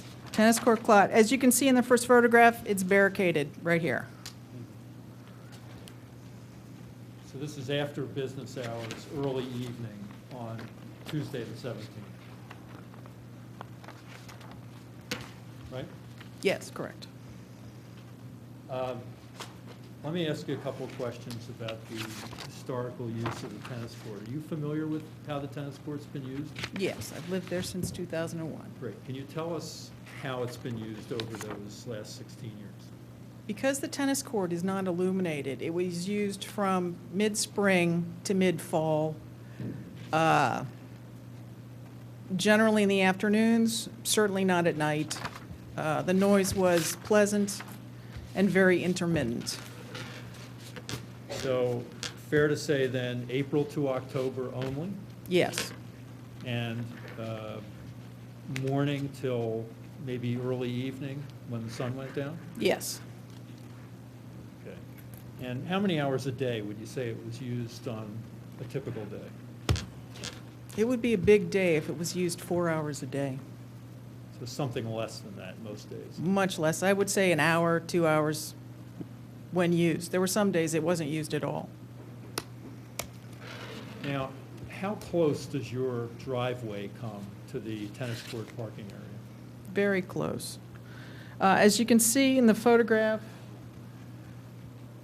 and I'm sorry, gentlemen, I will try to think which one it is. 1, 2, 3. Here I am on my driveway. I believe this is P4. Page 4, P2. Go ahead. P2, page 4, close. And you'll notice that, you know, I'm very close to the tennis courts. Are you also able to see that tennis court parking area from your house? Yes, from both the second floor and the first floor. Fair to say it's more visible during the winter than it is during the summer? Yes, indeed. And are you able to see lights of cars as they come into that lot Yes, and hear it. and hear it? So you hear car doors shut? Yes. You can hear people talking very clearly if they're talking on the tennis court.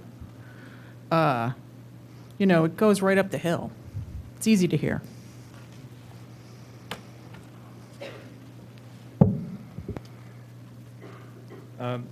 Who else lives with you at 214? My son Jonathan, who's 22, and my husband Paul Whistle. And as far as you know,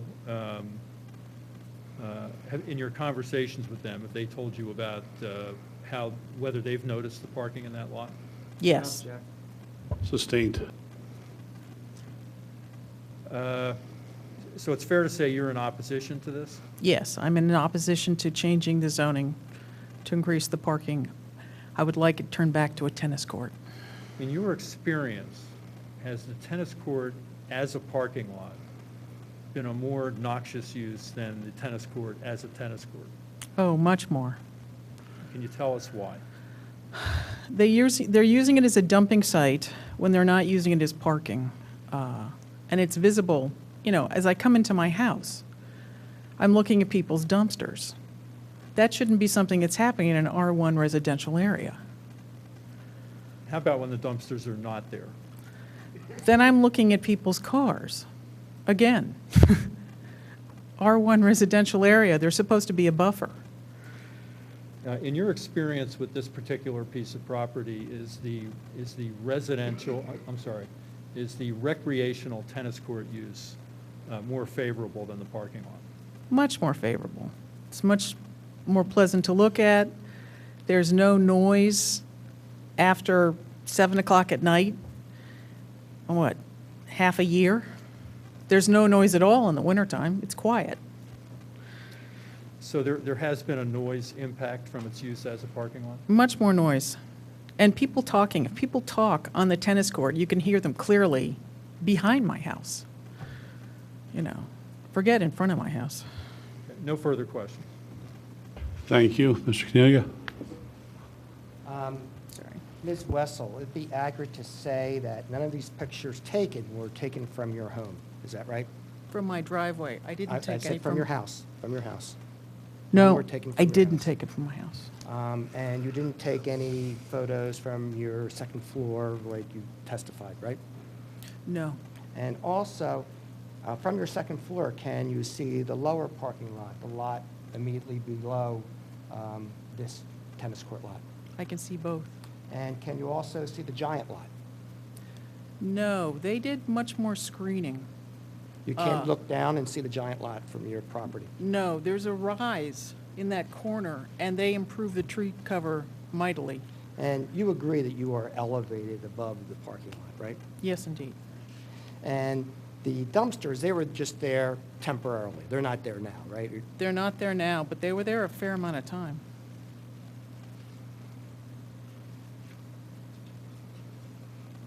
So most of these pictures appear to be taken from, or some of them from your driveway, some of them from the actual Radnor Crossing property itself. No, this was taken from my driveway. No, I'm saying some of them were taken from the driveway, some from Radnor Crossing. I believe they were all taken from my driveway. You share that driveway? I do, with the Gwinnett's. Mr. Gwinnett just spoke. And you said that your property is the one that's how many feet away? Here. Okay, 157? Yep. All right. And, Oh, wait, I'm sorry, to go back to your other question, there is one photograph that's taken from the top of my hill. I think it's that way in the front. Let me see. I can probably find it faster.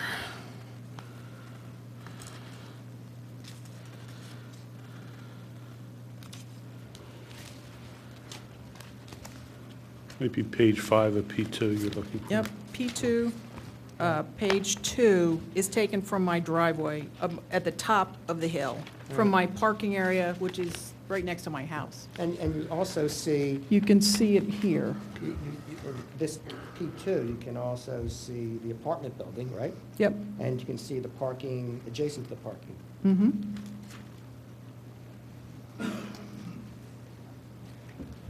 Now, all these pictures were taken during the day. You mentioned one picture, I believe, was taken at 6 o'clock Yes. PM. Right. And you heard the testimony that this parking lot's used when the other spots are full, correct?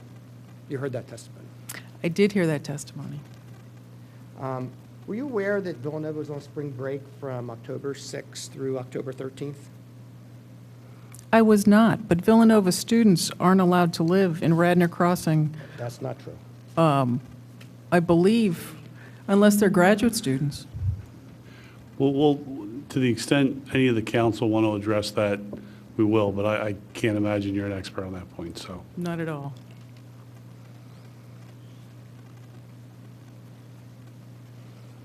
You had mentioned that you're able to hear. Wouldn't you better be able to hear if a tennis match was going on rather than people talking at 3 o'clock in the morning?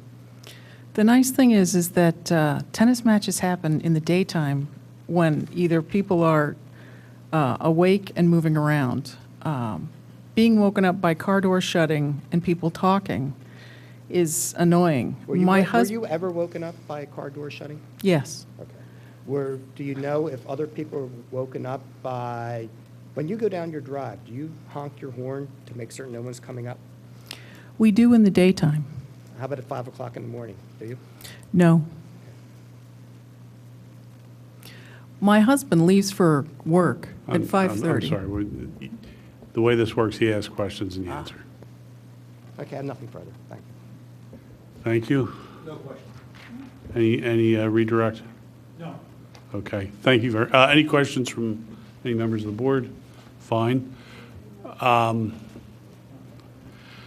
Just so the folks here know what we're going to do, Mr. Greenfield told me he has one more direct witness. Right. We're going to hear that witness testimony. Hold on.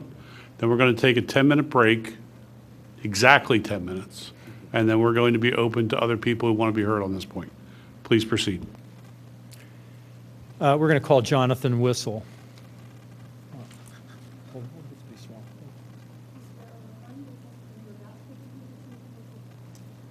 I do. Jonathan Whistle. Jonathan, you live at 214 St. David's Court? For 16 years. And what are your concerns about the use of the tennis court as a parking lot? Well, as a local hospital unit attendant, I have to get up early for work every morning.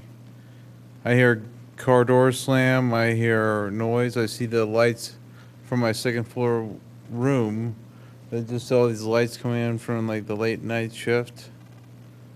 After, when I get back, I'm trying to get my sleep.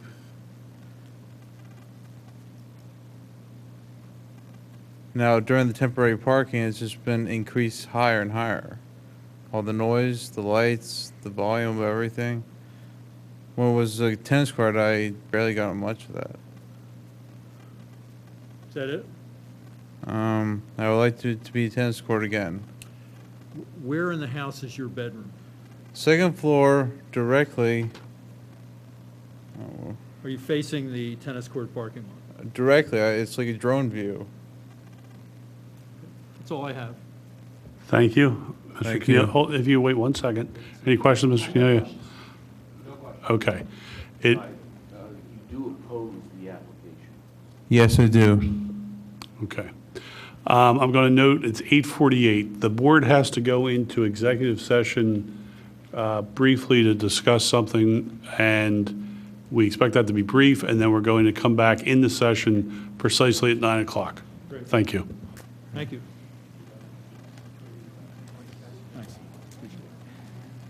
You have 2 copies of P2? No, you didn't.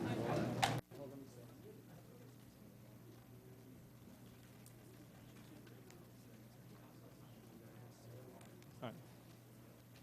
Why do, Jim? Hold on. Do you? Yeah.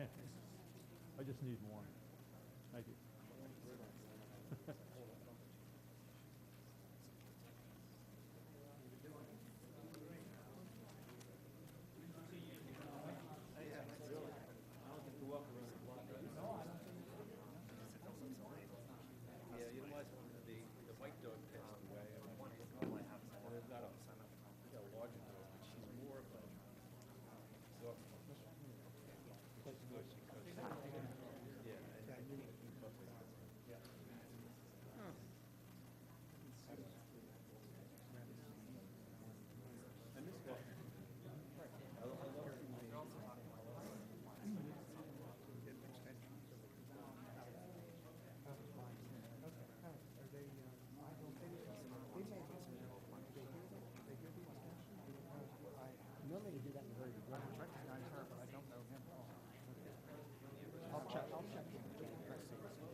But you're close to this. Are you? No, I'm not close to it Okay. at all. I'm not close to it at all. And campus is really being affected by this. It's very small. I drive very rarely, and I used to try to get back there when daytime. So once in a, read my articles thing, what I say is once in a great while I get home very late. That would happen. But it happens once in a great while. I'll speak up.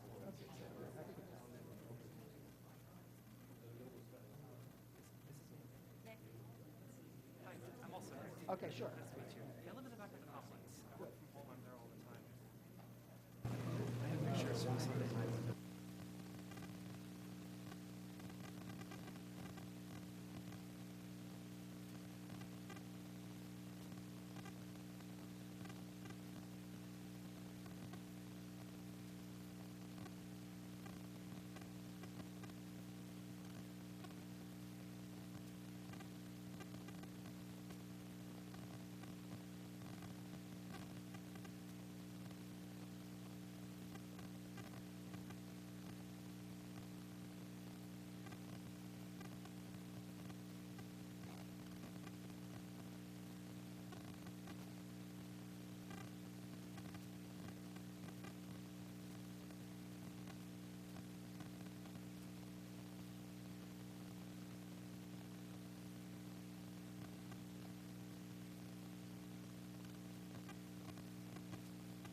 Back in the session. Thank you for being here timely.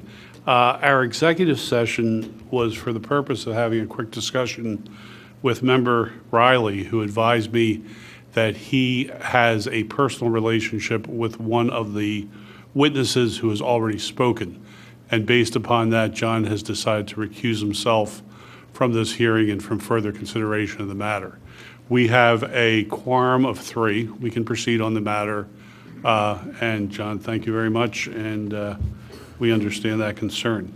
The way we will be proceeding now is allowing people to come up, express whether you're for it, against it, or neither, share your perspective, and take a deep breath, because the attorneys will have an opportunity to ask you questions if they would like, as would the 3 members of the board. Please introduce yourself and be sworn in.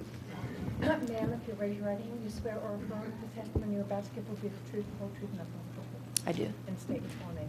My name is Moraid Gwinnett, M-O-R-I-A-D, Gwinnett, G-W-Y-N-E-T-T-E. I just want to take a moment of your, And share, and remind us where your home, the location of your home. 216 St. David's Court. We are the first house you come to as you come up the road by the tennis courts. That private road, we are the first house. The Whistles are the second house. Been there since May of 1984. We were leaving here an hour ago to drive 12 hours to go south because my husband's sister is dying. But it's so important to me because I've lived there a long time. The tennis courts were nice. I worry about, it's ugly right now. I worry about security, safety, people robbing my house, because there will be more cars right there. They can come right up the road. It's right there. There is no blockage. There's no big steep area. We're right there. I can walk there to go to the store. You know, it's just a few, it's a low level. So I'm speaking from the heart. I'm very concerned because I worry about housing value, people coming to look at our house when we buy it, looking at those ugly parking spots, which should not be there. So from my aspect, I worry about security, safety, all of those other things that come along with allowing that parking lot there. More people will come out and go down our road and take that road, which nobody did before. So this is very important to me. So that's the part that concerns me more than anything. And I want everybody to think about that. Thank you for your testimony. Any questions from members of the board? I take it you're opposed to the application? Absolutely opposed. Just so everybody, the audience knows, there is a case where something went up to Commonwealth Court and it was unsure whether the person had said yes, opposed or not. It was a messy case. And so the way we avoid that is for somebody who wants to have standing to appeal, you take a position in favor or opposed. You can speak as an interested party without that, but then you can't, you don't have a right of appeal. Yes, opposed, and I don't like being lied to by a management company. That too. Thank you. All right, please wait. Yes. Mr. Keneally. On what's been marked as A17, your house is which one? You know where it is. No, for the record, if you could please We've been through this so answer many that times. question. Okay. I don't. Where are the tennis courts? This one here or this one? Okay, so it's the one that indicated 164 feet away, correct? Yes. And you are elevated. You're above the tennis court. Not much, but yes. Not much. We can see everything. Yes, but you're above, that's what I'm saying. We're above, You're yeah. Okay. And you heard the engineer say you're approximately 50 feet above. Please use the microphone. The engineer said you're approximately 50 feet above it, correct? Would that be accurate, do you think? I don't know. If you don't It's a know, that's slope. fine. It's a Okay. slope. All right. And also from the driveway, you can see the parking lot that's right next to the tennis courts, right? Yes. And you can also see the building that's there as well, correct? And from your property, can you see the Giant as well? From our backyard. Okay, you can see the Giant in the Giant parking lot too? Well, they put a lot of trees up to hide a lot of that, and we Right. put a fence up in our yard. Okay, thank you. That's all I have. Township? No question. Mr. Greenfield? No question. Thank you very much.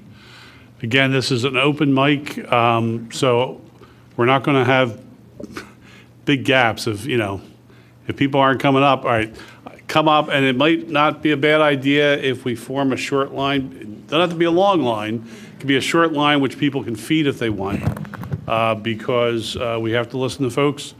Introduce yourself, be sworn in, tell us where you live, and we'll go from there. Hi. Yes. Yes, I do. Hi. My name is Nicholas Wilder Hartley, Hartley. I live at Radnor Crossing. I am in favor of the permanent conversion of the existing tennis court into parking. For reference, I did bring pictures. Is it okay? I did take these. Is it okay to show them, or? Yeah, you should have one set. Yes, it's just showing the parking situation Sunday night, just for circumstance. I don't know if that's important. Any objections from council to pass these up? As long as he could authenticate them, I don't see any problem. Okay, so it's your testimony that these photographs were taken by you on Sunday evening? Yeah, Sunday evening, Please bring them 10:58 up, and PM. then you can continue testifying. Okay, good. So I just give them to Unless you you. need to refer to them during your comment. No, just a bunch of pictures of cars. Okay. Can you mark, Mr. Chairman? I'm not certain. N, maybe? N for neighbor? I don't know. Are you leaving these with us? You can have them, yes. Yes, okay. We will mark these as, SN for supporting neighbors 1. Okay, great. And for exact specificity, these were taken at 10:58 PM on Sunday, October 15th, I think was Sunday. Correct me if I'm wrong. Okay, good, that was correct. And then let me point on the map where I live. I am a resident of Radnor Crossing, so I'm just going to go over here. So I'm in, sorry, that was loud. Yeah, so I'm in H, which is, it's the pet building. I have a puppy with my fiance. Lived there since the summertime. It's really great. I work from home, so I basically am here 24/7 for the most part. What I can testify to is that during the day it's pretty open because the vast majority of the people work. I'd say on average it starts filling up around 10, 11 p.m. at night. That's when I actually had the issue. Was I came back from a trip this weekend, decided to get a workout at the gym, came back, there was no spots. I was forced to park illegally, which was to great discomfort to myself. I'm an Eagle Scout, upstanding member of the, for whatever it's worth, upstanding member of the committee, and it makes me uncomfortable to have to break a law just to go home. So this doesn't solve the problem all the way. I think we've made that clear, but it does alleviate it. I don't know if you've ever lived next to a body of water, but you do need a spillway for the rare times that it does flood. I hope it's not coming through that we're saying that this is a problem 24/7, 7 days a week. But when it is a problem, it is a problem. And if we were to convert this to permanent parking, that would seriously help a long way. I've never seen the tennis court all the way full before when it was used as parking. I think the most I've ever seen it full was like 2 spots empty. And again, I'm there pretty much every day, in and out, day and night. So I see it pretty frequently. But it's an uncomfortable problem to be faced with. I thought this was dealt with when I moved in over the summer. Actually, I didn't realize this was a temporary thing. So I'm a little bit frustrated that we're still dealing with it now, but I'd rather get it dealt with. I don't have a whole lot else to say. I'm happy with the testimony that's already been covered. Thank you, Mr. Hartley. Any questions from the township? 2. Mr. Hartley, you mentioned you live with your fiance. Is that a 1-bedroom or a 2-bedroom? 2-bedroom. And how many cars do you have between you? 2. That's all I have. Any questions, Mr. Greenfield? No. Mr. Hartley, you're in building H, Yes. correct? And that's Yes. the building closest to the parking. Yes, I am. Tennis Yep. parking lot. Approximately what, about, how many feet away do you think you're from the lot, ballpark? I mean, from the tennis court is probably, I'm not the best judge of distance, but like 40 feet, something like that. Have you ever heard any noise emanating from the lot? Not really. Even when you're outside, it's like the crickets are louder than the cars usually. Have you ever been awoken at night by slamming doors? No, never. Yeah. Thanks. Anything? Okay, thank you very much.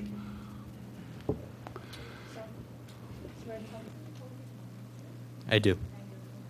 It's Michael Feinstein, and it's Feinstein. So I wrote up a little something a couple hours ago just so I wouldn't forget everything. Where do you live first? Oh, I'm sorry. So I live in Radnor Crossing in Building H as well, and I'm actually, I'm in the very back first floor room, so I'm basically the closest one to this whole lot in the complex. I see firsthand, the parking situation. So I did review, everything about what happened with the last meeting, just so I would be abreast of what happened and the arguments from both sides. I want to start off by saying I've been a Radnor Crossing resident for about 3 years. I've witnessed the changeover from the tennis court to the parking lot. And I will say that while they say the tennis courts were used sparingly, and this is true, I can't tell you how many Saturday mornings I've been woken up by people playing tennis at 7 a.m. And I work all week, and the last thing I want is to be woken up by people playing tennis. That being said, I dealt with it. I mean, I like that. I like the idea of having a tennis court, and it was nice. But that being said, there's a world of difference between the tennis and the parking. And I work in IT, so I have a lot of late nights, and I have a makeshift office at the apartment that I use. So I use one of the 2 rooms. I have a 2-bedroom. My girlfriend and I live in the apartment. We have 2 cars. But I use one of the rooms as my home office. And a lot of times I'm working late at night, and I have my window open.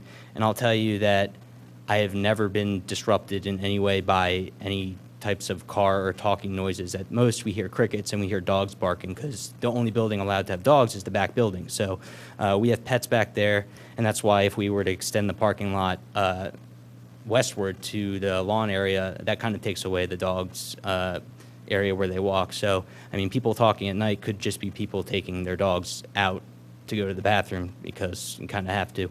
But other than that, I've never really been disrupted in any meaningful way. I would say that the only thing that does disrupt me, and I know this was briefly mentioned, is when cars go up the private drive, they do honk, and I think that's for children. I'm not sure if there are any children that are currently living up there. That being said, if nothing else, I definitely hear that. So I would say that if that noise is all I'm hearing, then I don't really understand how the people that are up on the hill are hearing any noises from us, because it certainly hasn't disrupted me. I don't know, maybe I'm less sensitive as far as what bothers me, but that being said, it hasn't really been an issue.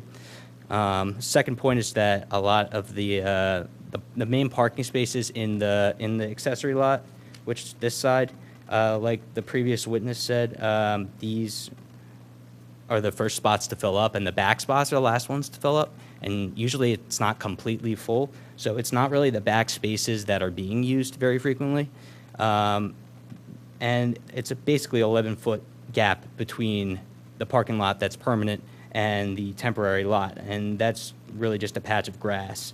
So the difference between parking here in this lot and parking here is, a second of a car turning and the headlights being angled. And like we said, this is an elevated property up here, so lights are not being aimed directly, and motor vehicle laws, make it very clear that lights have to be aimed. Folks.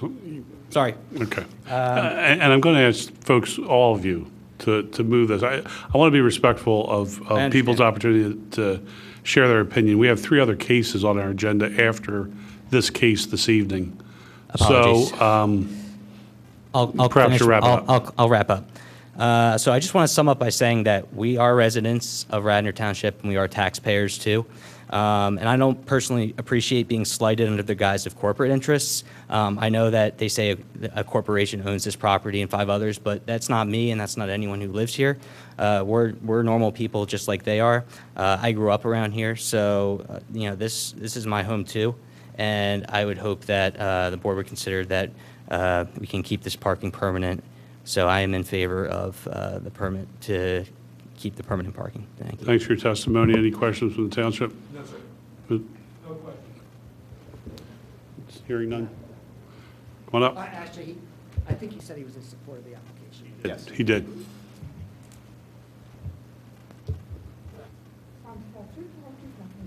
Yes. My name is David Lanchbury. It's Lanchbery. I am in support of the application. Mr. Lansbury, your home is where? It is in Building H. Thank you. I'm on the opposite side of Mr. Feinstein. I've lived there for approximately 3 years. Before the temporary parking was allowed,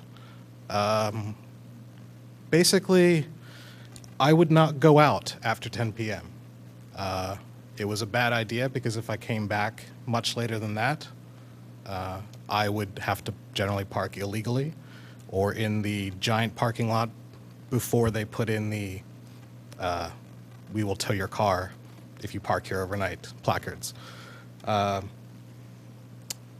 It has made it uncomfortable to invite my girlfriend over when there is, the chance of her taking someone else's rightful spot. But at the end of the day, what am I supposed to do? I can't tell her to not come. The same with family. I've had family come and visit from South Carolina and Florida and further afield. And again, it's uncomfortable if I have to tell them to try and park somewhere else. Since the parking has been made available, it has greatly alleviated that. And again, I'm in favor of it, and that is all I have. Thank you for your testimony. Questions from the board? Council? Yes, thank you. Sir, do you live in a one-bedroom or a two-bedroom? 2, And how many people do you live there with? just myself. All right. How many cars do you have? 2, but one is the only one I bring with me at a time. Well, obviously. But the other one stays at the residence when you're out with the other one, Correct. right? That's all I have. Thank you. Thank you. Thank you for your testimony.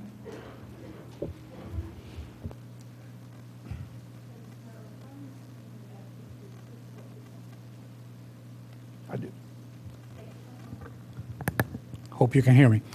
My full name is Napoleon Elortegui, Elortegui, and I live at 254 Pembroke Avenue for the last 28 years.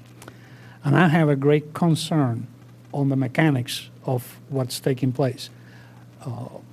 In disagreement with Mr. Caniglia says, one variance is not just enough. It's not the same as the other just because you put it on the same letter. Definitely a tennis court is not the same thing to agree to than to a parking lot. Second, it seems to me that what changed was the target group for crossings, for Radnor crossings, because they didn't have this problem before and people were driving cars before. But if you go from having people that are families, but perhaps all share the car, to having people with multiple names, multiple last names who don't share cars, then you're going to have a problem. I have a condo in West Palm Beach. You cannot address this by adding parking lots because all that happens is you get more cars. So you need to implement the regulations, and it's hard for us when we're doing down there too. You need to implement the regulations well, or all you do is you increase more cars. It's like when you build a bigger highway. You just have more people move around it. So I am definitely against it because it creates a bad precedence. We have a lot of different multiple units in this town. Once you break the door for one, you broke the door for all. And as a resident, I have a concern that we need to have some kind of agreement between multiple units and the single units, and we do need to live together. I agree with that, and we need those multiple units, but under an agreement that we can live as neighbors, not something that the multiple units can shut down the throat of the single unit. That's my position. Could you show us perhaps on one of the maps where your home at 254 Oh, it's not Pembroke here. is? I'm at the intersection of St. Davis and Pembroke. Okay. This is not affecting me as a person. This is affecting me as a citizen of the township that is afraid of which way this is going to roll off if we keep doing it. Thank you for your testimony. Any questions? No. You're afraid of precedent, correct? I'm afraid of setting a precedent. Yes, sir. Do you understand that every zoning? Nick, if you're going to question, use the Do you mic. understand every zoning matter is unique? I understand as a person that does business that in life nothing is unique, everything is linked. Sorry? Say, I understand as a person that is a businessman that nothing is unique, everything in this life is linked. So, no. No questions. No question. Thank you, sir. You swear or affirm the testimony you're about to give will be the truth, the whole truth, I do. and your full name? Katie Johnson. So I'm a resident of Radnor Crossing, and I actually work as an auditor for an accounting firm in the area. So during my busy season, which is like January to March, I get back no earlier than 10 p.m. Some nights I get back at like midnight or 1 a.m. And I would say like during that time period, this previous busy season, the majority of the time I was parking in that back overflow lot, and because I had no other option. And I would say that like so I'm in favor of this, obviously. So not approving it, people have to put their cars somewhere. So if I get back at 11 o'clock at night and I have nowhere to put my car, I have a few options. I can park in Giant and I can get towed. I can park in the fire lanes, and that's obviously unsafe to the residents of Radnor Crossing. Or I can park on the residential street like Sinkler Drive, which is around here, and I can walk half a mile to my apartment at 11 p.m. as a 23-year-old woman. So that's more of a security concern, in my opinion, than turning this into a parking lot. So those are my main points. I'd also like to say that the pictures that they were showing at night during like the week of Villanova's fall break, I can attest to the fact that Villanova students live in that parking lot, in Radnor Crossing, because I graduated from Villanova in 2016, and some of my close friends lived in Radnor Crossing at the time. So those are my points. Thank you. Please don't run away. Any questions from the board? As to the Villanova point, is it both undergrads and grads who live there? Yes. Okay. Any questions? Township, Jim? Nick? Thank you. Miss, do you live alone or do you live with someone else? I live with my boyfriend in a Okay. 2-bedroom. Okay, and how many cars do you have between you? 2. That's all I have. Thank you. Thank you. Hello. I do.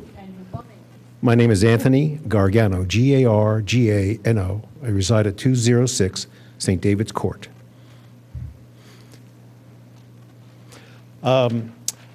First, I think I'm going to be in a unique position. I've had that address since 1995. Unfortunately, in 2014, that property burned down, and I needed a temporary residence. And I rented over at Radnor Crossing, as I had a dog. And I was looking for a place to stay with the dog. So I got an apartment which was right across from the tennis court and right across from my neighbors, the Whistles. And so, I think I watched it firsthand because I did telework at times. And, I did witness the day-to-day situation, both with the parking and the tennis and whatever. So, I think this is really a whack-a-mole situation for the corporation. Because, for instance, while you were chatting today, I just decided to look up at Radnor Crossing, and they still say on their website that they have a tennis court. Now, that tennis court hasn't been in existence for over a year, but they're still offering it as an incentive to come to Radnor Crossing. I heard some discussion where there would be runoff, and I'm not certain where the runoff would go, but I think it's going to be going into an area where people who are required to relieve their pets have to go. Well, I can tell you that after a rainy day, the things are mucky to begin with. So where are those people supposed to go if it gets saturated to relieve their animals? Because we have other codes regarding animal waste. So there's this is really a three-pronged issue in the sense that this all began supposedly because of the fire marshal. Well, having lived there, I could tell you, the part of it also was that some people didn't park their cars really well because it's basically a chicane that you kind of go up. And so people are always parking at an angle, and emergency vehicles would never be able to get up if there was someone who had a heart attack, a stroke, or a fall, all right? They would be stuck because these vehicles were there. So it was a reasonable request to remove these vehicles so that you would have emergency exits, entry to someone. The other thing is that the whole thing with the parking permit, they used to issue permits not just a little less than every other year or every year. It was irregular. And there's a cycle here because many of the residents show up mid-July and leave in May. Yet they still have a sticker. And if they don't renew that sticker on a proper cycle, you're never going to know what the count is, or whether or not that car actually belongs there, or they're just visiting somebody, or they're sharing a two-bedroom with somebody. You don't know. So I think that they have to show some more due diligence on their count and how they do their count, so that you can get an adequate understanding of what the density really is there. As far as the noise, my apartment used to have a bedroom that faced the tennis court. And I could tell you on a regular basis, maybe say 2 to 3 nights a week, there was always noise out there, because some people, not like these folks, are not as mature as other people. It's like anywhere else we go. And so I'd be hearing music blaring at 3 in the morning or 2 in the morning, or if there was a Nova game, you'd be hearing lots of shouting, not celebrations, whatever. Anything was a celebration. And my wife used to sometimes even get harassed by people walking the dog. And so there's inadequate lighting, there's inadequate security.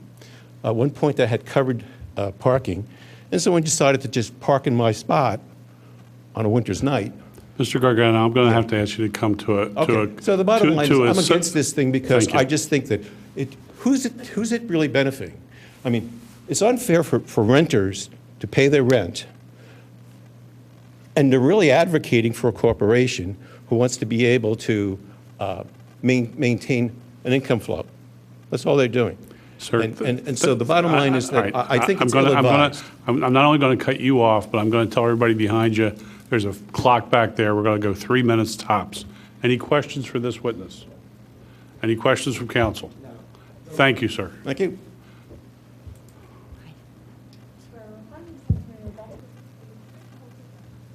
I do. My name is Liz Sandberg, Sandberg. I live at Radnor Crossing. I am in support of the permanent parking. I live at Radnor Crossing with my husband, Greg. We live in Building C, which is kind of more towards the entrance of the complex. And my only point is that the parking that was put in place has helped immensely. It has allowed for overflow parking. We live in a building that's closer to the entrance, and as a resident, as a person who pays rent, I like to have a spot in front of my building. I am a young woman. I kind of echo what that other girl said. I get back late at night, and I want to be able to park near my apartment. I don't want to have to walk far by myself, so it's a safety concern, and the overflow parking helped a lot. Now there are spaces in front of our building that we are able to park in, and it was much easier when we had that parking, and now that the parking is gone, there's an issue again. We come back, we're probably not going to get a spot when we get back now. So that's my only point. Thank you very much. Thank you. Any questions? Please, 1 second. Thank you. Any questions of the board? No. Go ahead. Ms. Sandberg, you and your husband live in a 1-bedroom or 2-bedroom? 1 bedroom. And how many cars do you have We between have you? 2 cars. Okay, thank you. Ms. Sandberg, how long have you lived there? 4 years. 4 years. So you lived there prior to the tennis court being converted Yes. to parking? Thank you. Yes. Thank you. Thank you.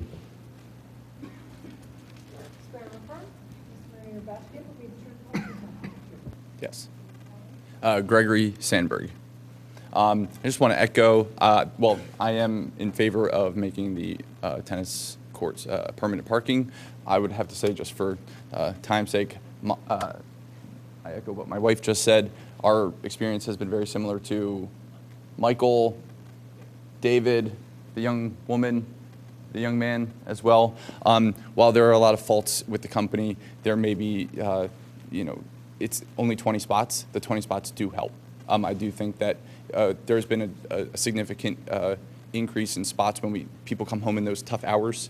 And I think that it's important to keep it. So, all right. And yes, we do have a 1-bedroom and 2 cars. Thank you for your testimony. Any questions from any parties? How long have you been there? 4 4 years too? Yep. Okay. Thank you very much. Thank you.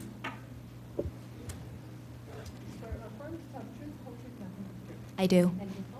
My name is Laura Rupp, Laura, last name, 3 letters, R-U-P as in Peter. So I live in Building H, as many other people do, and I moved in July of this year, so I don't have all the background or the emotion tied into this. However, what I can tell you is I leave for work very early in the morning, and when I wake up, I notice that the parking lot is now, since the back lot has been kind of cordoned off, it's almost frightening how many people are parking in places that they aren't or shouldn't be parking.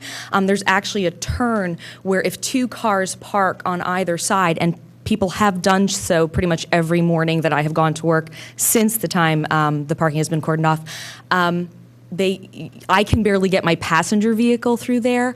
And I guess my concern is that there are families that live, I live in literally the last building. There are families that live in those buildings all the way back there. Should there be an emergency, I don't know that emergency vehicles could make it back there. I understand that the problem is caused by people parking in the wrong spot, but people are parking in the wrong spots because they have no other choice. And we don't really have a street to park on, so it's not like I'm choosing not to park in my driveway. I have no other choice. So I worry about that. I worry about the safety of the people that I live with, and I also really have major concerns with the idea of this turning into something of aesthetics versus safety, because to me, safety always wins. Thank you very much. Okay, I assume you're in support of the I am in support, request. yes. Questions from the board, questions from council. Just, ma'am, how many bedrooms, how many people, how many cars? I live alone. I live in a 2-bedroom apartment. I have 1 car. Thank you. Thank you. And if it occurs to people, it might move things along if, as part of your direct testimony, you share with us how many bedrooms, how many people, how many cars. Please proceed. I do. Ryan Bauman, B-A-U-M-A-N. I live in Building H in a 2-bedroom apartment with my girlfriend. We each have 1 car. I just wanted to provide some clarity with regards to Villanova students and their impact on parking. There are a lot of Villanova students in the complex, and when Villanova is not in session, this excess parking is not necessary. The parking is not a problem. But when Villanova is in session, this back parking lot fills up completely. So pictures were shown during the week of Villanova's fall break, and I think those aren't very relevant to this discussion. This past week, after Villanova got back from fall break, starting this Monday, parking has become a much bigger problem than it was the first week this parking lot was closed.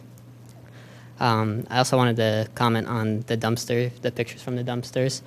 I cannot imagine that those dumpsters were moved in that area for more than 2 weeks. I remember when they were moved, it was a hassle to walk to them, but I just don't think that they were there for more than 2 weeks. And lastly, I just wanted to reiterate what everyone else has been saying about how if this parking is not put into place, we will only have 3 options for parking. We can park in Giant and risk being towed. We can park illegally within the complex and get ticketed, or we can park on other residential streets. And comments were made about this affecting property values, but I think that having a dozen cars parked on a street would also reduce the property values of that street. So. Mr. Bellman, number of bedrooms, roommates, cars? 2 bedrooms, 1 roommate, 2 cars.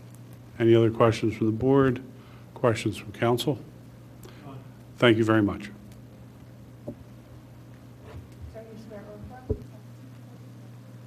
I swear. Hi, my name's Adam Smith. I live Adam, A-D-A-M, Smith, S-M-I-T-H. I live in Building E, and I do support the permanent parking.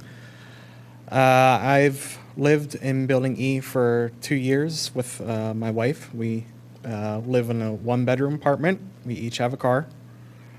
I'll try and make this pretty quick.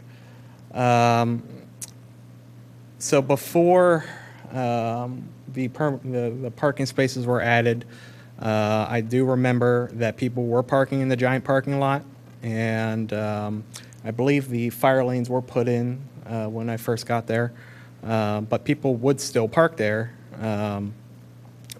right after Giant started putting up the signs that they were going to tow people away. So people were starting to park in those fire lanes, and that does become a major safety issue.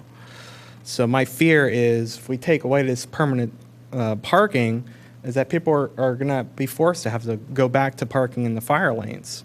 And then if there's an emergency like a fire or someone having a heart attack, emergency services aren't going to be able to help.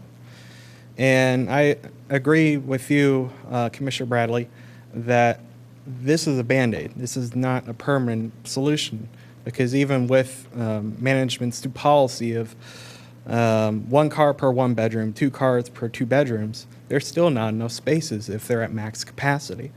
So this is a problem that's still going to have to be dealt with in the future. But I don't think that removing this parking is going to make anything better. It's going to make things worse. And that's all I have to say about this. Thank you, Mr. Smith. Any questions here? Questions from council? Thank you, sir. Next. Hello? Oh, sorry. I do. Jocelyn Boros, Jocelyn Boros. I live in in 274, 1 bedroom, with my husband behind me. We have 2 cars. So I am in support of the parking lot. We've lived here for 4 years. I have pretty normal 9-to-5 job, 8 to 4:30 actually. So I get home by 5 o'clock. So parking's never really been an issue. However, recently I have started school on Wednesday evenings in Philadelphia. So it started the first 2 weeks before the parking lot was removed, which was fine. I was able to find a parking space. However, in the parking, once it was closed, there was absolutely no room for me to go. I did find 1 spot. However, the next week, I decided to park my car at home and then walk to the station. And my class ends at 9. I get on Suburban at 9:28, and I come back here around 9:55, 10 o'clock. So I'm walking home unattended. I'm a 28-year-old woman. Even though it's a safe area, it's ridiculous to assume that nothing bad can ever happen. And I don't feel like, as a resident, for what we pay for rent around here, it's not cheap, that my safety and others have to be sacrificed. And that's pretty much all that I have to say.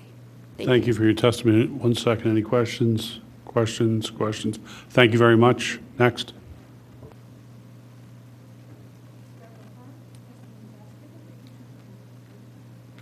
I do. My name is Nicholas Pierrard, Pierrard. So I've lived at Radnor Crossing for 4 years with my wife Jocelyn.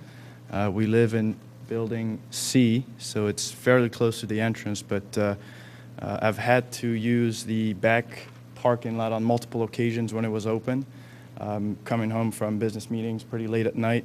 And as recently as this week, I've actually had to drive around the property to make sure I could find either the last spot or even, I think it was either last night or Tuesday night, wait until someone left so that I could get in one of the spots so I didn't have to park illegally.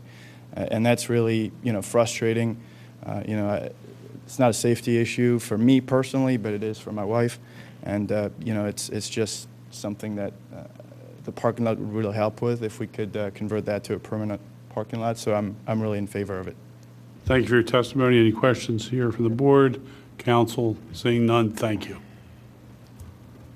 Good evening. My name is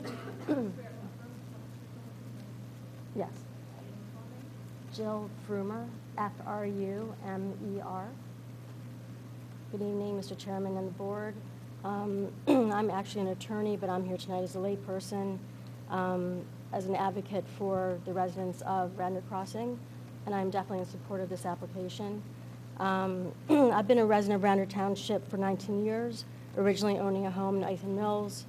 In 2007, I moved to Radnor Crossing, so I've now been here for 10 years. It's a lovely, wonderful community, and I'm very happy there. I live there with my 2 daughters, one of which is away in college in New Hampshire at this moment. My other daughter is a recent college graduate. She's living with me, working full-time in Delaware. After having a long commute a long day at work and a long commute home, she is often faced with the decision whether she needs to come directly home rather than go work out at the gym or meet up with friends for the risk of getting home and having nowhere to park, which is, ultimately a safety and quality of life issue. So I do understand this is ultimately a legal issue, but I do ask you to consider the quality of life of the hundreds of residents of Radnor Crossing. And it seems to me that the Radnor Crossing is willing to comply with pretty much every condition that has been asked of them. There are really no other alternatives for us for parking. And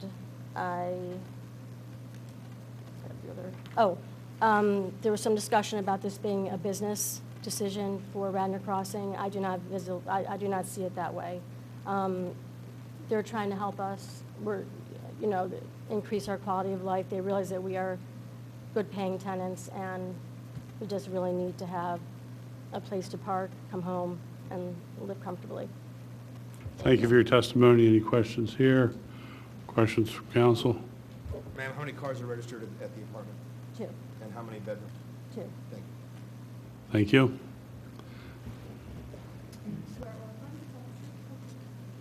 I do. My name's Amy Harant, Amy Harant, Harant. I live back in H as well, so I'm seeing a lot of I leave early in the morning. I usually come back late. I'm a small business owner in Radnor, so for me, it affects not only my personal life, but also me as a business owner. Some nights I'm there late, and if I have to worry, well, I need to get back to find parking, I should just leave. That's not how I want to run my business. So obviously, I'm in favor. And I'm just me, 1 bedroom, 1 car. Thank you for your testimony. Any questions from the board? No questions from council. Thank you very much.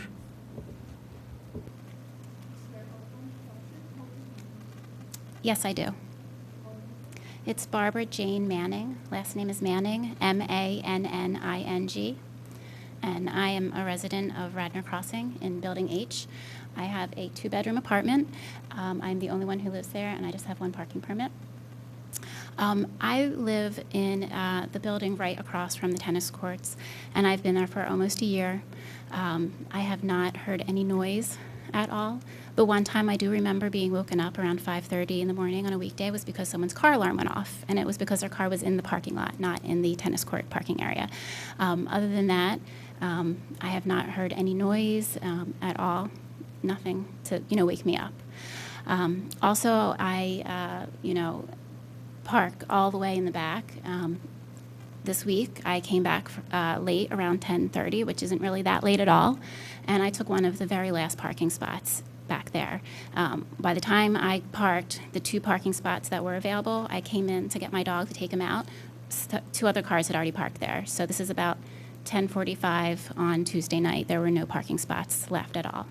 And I just think that we really need to keep this parking. We need to make it permanent, especially being a single woman. I can't imagine trying to find parking late at night and then having to walk all the way back up to my apartment. I think it's much safer to have the parking there, and I think it'll be a huge benefit to all of us here at Radnor Crossing. Thank you for your testimony. Any questions? Questions of council? Thank you.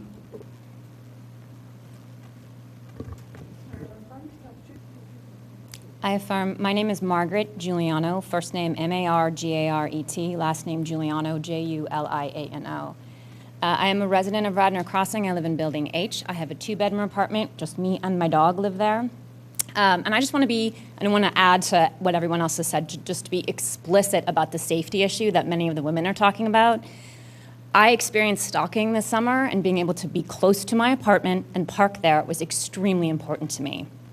Also, if you look at the population of who's testifying today, we're all pretty pale. That's not the population of Radnor Crossing. It's a great, diverse population, which means there are people there who are more likely to be victims of hate crimes and harassment. It's important for them to be able to park near their apartments, too. So thank you very much for the opportunity to speak. 1 second. Don't run away. Any questions here? Questions from council? How many cars? 1 car. Thanks for your testimony.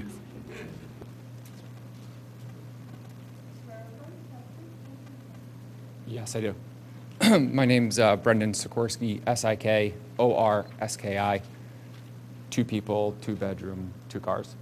I travel a lot for work, so I leave early morning, first flight out, late flight back. I typically run the property or hit the gym before, and I can attest that when the parking was in place, it did make a dramatic difference. I do agree with your point that it is somewhat of a Band-Aid, but that Band-Aid really does help the people that do live there now. And I think I struggle to understand the major detriment to the community by using it as paved space the way it's currently set up. We are not burglars, which some people insinuate I don't think will rob. I think I do struggle a little bit to understand, is it the noise that's keeping people up because the parking's used that much, or is it the fact that the parking's not used and there's no need for it? So I struggle to understand the impact to everyone else. I very much understand the impact that it makes to us. So thank you. 1 second. Any questions? Questions? Thank you. I do. Kristen Stork, Stork. K with EN. I am also a resident of Building H, and I've been there for 3 years. I'm in a 1-bedroom apartment, just me, 1 car. And I do travel a lot for work as well, so I do come back from the airport very late at night. An example, the other night I got home at 10:15, and there was absolutely nowhere to park. So of course I parked, I wouldn't say illegally, but under one of the covered garage spaces that someone else owns and pays for. But in that example, I literally had nowhere else to go, and I'm not going to walk a mile with luggage back to my apartment. So safety is a big issue for me, and I will be succinct and to the point, and I'm done. Thank you. Any questions from the board? Questions from council? Thank you for your testimony. Yes, I do. Hi. Stephen with the PH, Plafker, Plafker. I'm a resident of Radnor Crossing. I live by myself in a 1-bedroom apartment. I have 1 car. Every once in a while, I get home very late at night. Not too often, but once in a great while. And at my age, which is 77, I might be in much the same position as some of the younger ladies. And so I'm supporting the terrible corporation and its efforts to build parking for me. 1 second. Thank you for your testimony. Any questions? Questions? Thank you, sir. Next.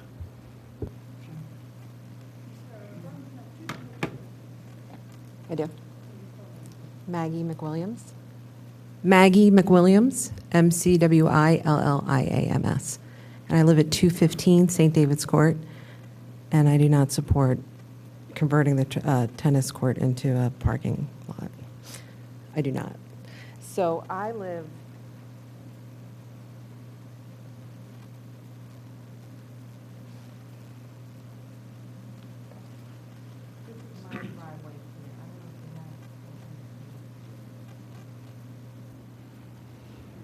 across the street.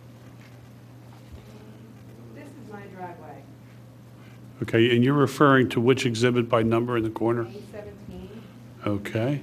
And again, show us where your driveway is. So this is my driveway, and then my house is pretty much right On A8? here. A8. So this is my driveway. Okay. Thank you for identifying. Please proceed with your testimony. So I just wanted to touch base about something that is maybe a little bit different than what has already been brought up tonight. When we were looking to buy the house, we've lived there for 5 years. We walked the neighborhood, and one of the concerns we have, we said, you know, it kind of butts up to this property here that's a little bit more commercial. But that tennis court really actually is a nice buffer, so it's not that bad. What we didn't realize until we moved in was that there is a significant amount of storm water that runs off of the parking lot here. It goes under this driveway here and dumps out onto our property here. So all the rain from this parking lot here, including the pool, which gets, the pool is basically, they dump the pool, and that all that water goes down every spring into our side yard there. And I say that to say that when we were talking about helping Radnor Crossing with their situation a year ago, that's when the stormwater issue came up. And we said, you know, we'd consider helping you, but we kind of have a problem too, which is that we have some stormwater that's running off from your property. Oh, we'll take care of that. So there was multiple calls that were made to Radnor Crossing by me that were not returned. So I'm not in a position now to really feel like we need to, I feel like we've been good neighbors to them and try to help them. So I'm not in favor of this. Let me ask you a question. When you say it runs off, describe for us how that runoff is evidenced on your property. Well, you can tell, well, because you see the water runs down, right down here. So we kind of were like, where's that, you know, where's that coming from? We followed up, and then what happens is the pool is drained, and you just kind of follow the water. And are you saying that it causes puddling on your land, or Oh, puddling yeah. in the cement, or water in No, your no, there's basement? I mean, water, what- there's a whole like trench that's now like kind of, earth is being moved. And there's, at times, there's trash, empty bottles, all that's coming from this parking lot. So I have a concern that with more parking and there's going to be more runoff and there's already an existing stormwater problem. And I'd also like to just say one thing in terms of the safety. I know that there's been some women up here tonight who've said that they've had some concerns about the safety, and I get that, I do, because we've actually had 2 times now where we've had Radnor police shining lights in our windows, looking from people who have run from Radnor Crossing into our yard for various reasons, which is... I should object here because that doesn't mean it's Radnor Crossing people. It could be... Well, that's what the policeman said. All right, we're going to move beyond that. Okay, I'm just, Thank- but okay. that's we're talking about hypothetical safety situations here on the other side too. I'm talking about something that actually happened, so. All right, you're in opposition, which you made clear. Are there any questions from the board? Nick, do you have any questions? Just quickly, you understand that there's going to be no increase in impervious here? I do. With this proposal, you were here during the hearing, right? Yeah. Okay, and you understand actually impervious could be decreased? Because of this right here, you mean? Right, they're making that into grass? Okay, You understand that? I understand that. And you also understand that currently there is no stormwater management on the existing tennis court, and that there will be stormwater management now? I understand that. All right, that's all. Thank you. Any questions from the township? All right, thank you for your testimony. You swear or affirm to tell the truth, the whole truth, nothing but the truth. I do. My name is Orvin Allen, Orvin Allen. I have a 2-bedroom apartment. I live with my wife. We are retired, but we're still pretty active independently, and so we have 2 cars. We have 2 children and 1 grandchild. When any of them come for a visit, it's always a struggle to find somewhere to park. So they have to get in by a certain time to be fortunate enough to get someplace to park. I go out pretty often until late. I try to get in by 11 o'clock because usually visitors will leave at 11 o'clock, and when they're leaving, I can get somewhere to park. Since the parking lot since that extra parking has been closed off, it's been difficult to find somewhere to park. I don't park anywhere illegally. Obviously, we can't get over to the Giant because it's illegal to park over there. You can't go into the parking area at the open space across from Radnor parking because you're not supposed to park there after dusk. So there's nowhere to go. And that extra parking at the tennis court has been a big relief for overflow times. During this summer, there was a refurbishment of the of the entire parking lot.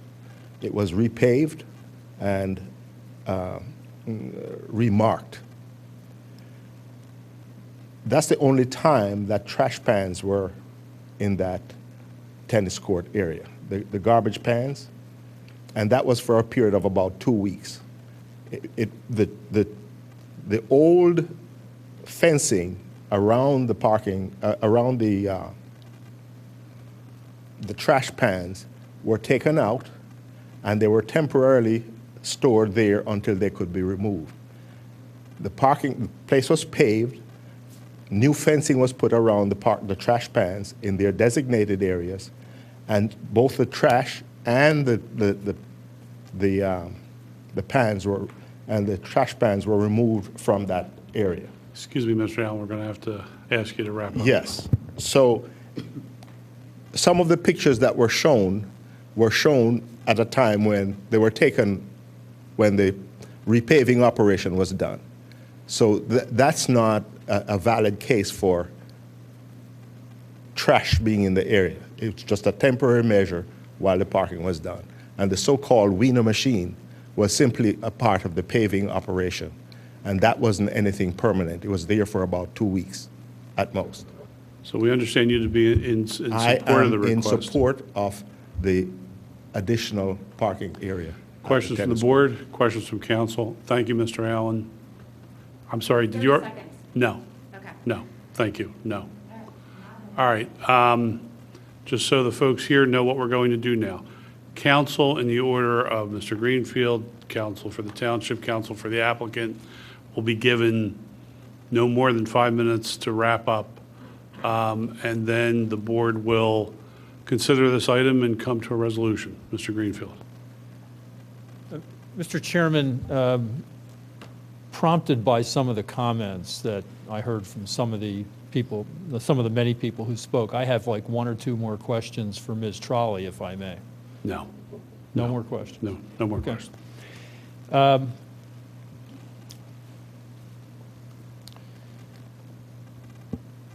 At the outset of the hearing, Mr. Chairman, you talked a little bit about the standard that we're dealing with here. I think it was either you or Mr. Ryan who talked about it. And we're under section 280-101A1,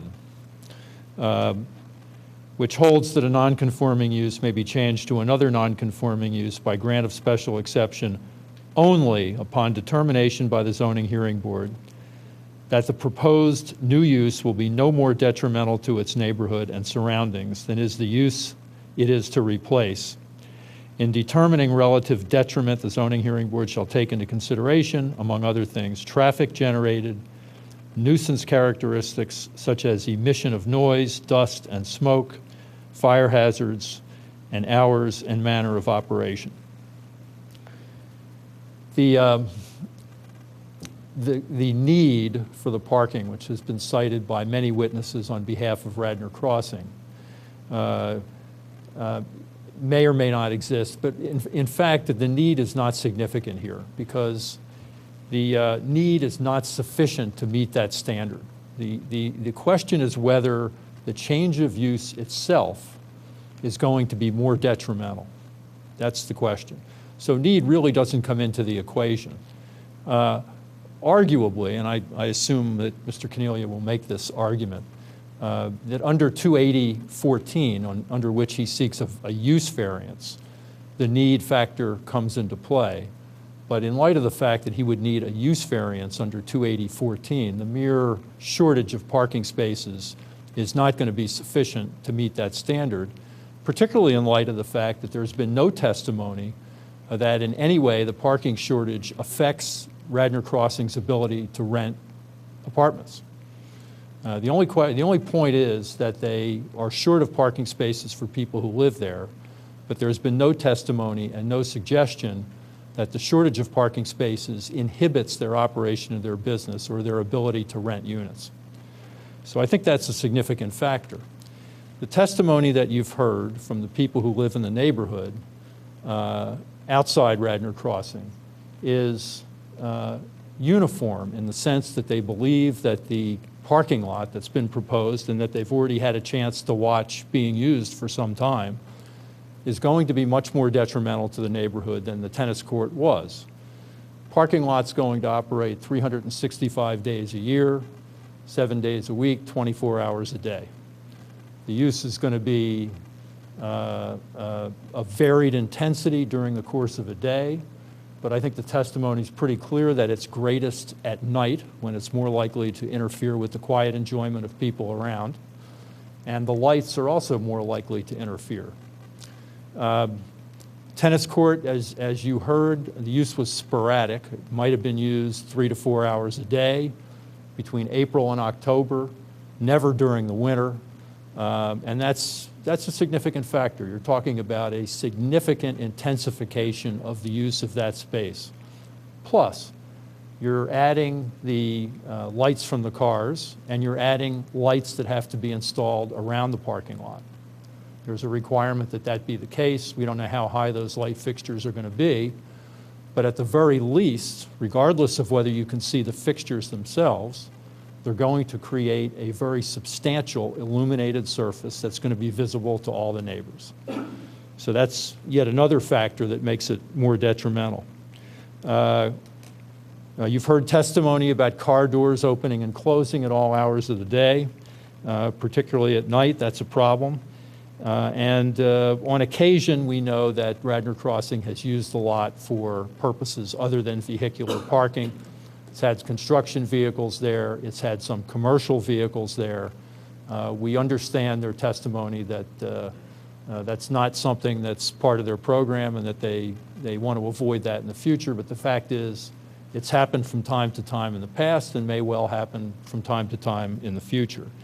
So the standard that we think you have to apply here under the under 280-101A1 clearly, based on the evidence you've heard, we think it compels a finding that the parking lot use is going to be more detrimental than the tennis court use was. We have to remember that that's R1, and that ring was created to protect the surrounding R1 residential neighborhoods. And we don't think that the need issue really comes into it. Thank you for being patient tonight. Thank you. And to be consistent, the 5-minute deadline is now 6 minutes because Mr. Greenfield was only slightly verbose. My apologies. Mr. Chair, I think I'll be able to save you some time. I don't think I'm going to need those 5 minutes or the 6. I agree that the standard of review that you should be applying is 280-101A1. I would note, and based upon all the testimony that we heard, I do agree with previous counsel who just argued to you. I think there is a need here. I mean, I think every resident of the apartment complex you heard from would testify that there's a need for additional parking on that property. Although I also agree that that need is irrelevant to your analysis under Section 101A1. In fact, it's very clear in that section that the proposed new use will be no more detrimental to its neighborhood and surroundings than the use it replaces. And then the code goes on to name a number of factors, not all the factors, but a number of factors that you were to consider in making that determination. I submit to you that every one of those factors cuts against this petition, at least as far as the named factors that are in the code. Traffic generated. The traffic generated on that specific lot that affects the people who live up on that hill that you heard testify tonight, that's definitely going to be affected. There's definitely going to be automobile traffic on that portion of the parcel that there was not previously if this change is made. Nuisance characteristics such as emission of noise, dust, and smoke. Fire hazards. Well, there won't be any fire hazards that we've heard about. Dust and smoke probably are irrelevant, but emission of noise, we've heard testimony about that people living behind there have heard noise, and frankly, there'd be noise there if it remained a tennis court as well. Will the emission of that noise change? Yes, in light of the fact of the remaining factors, the hours and manner of operation. And I think that's the most important thing for you to consider. Do the hours and manner of the operation change the character? And I'd submit to you that they do.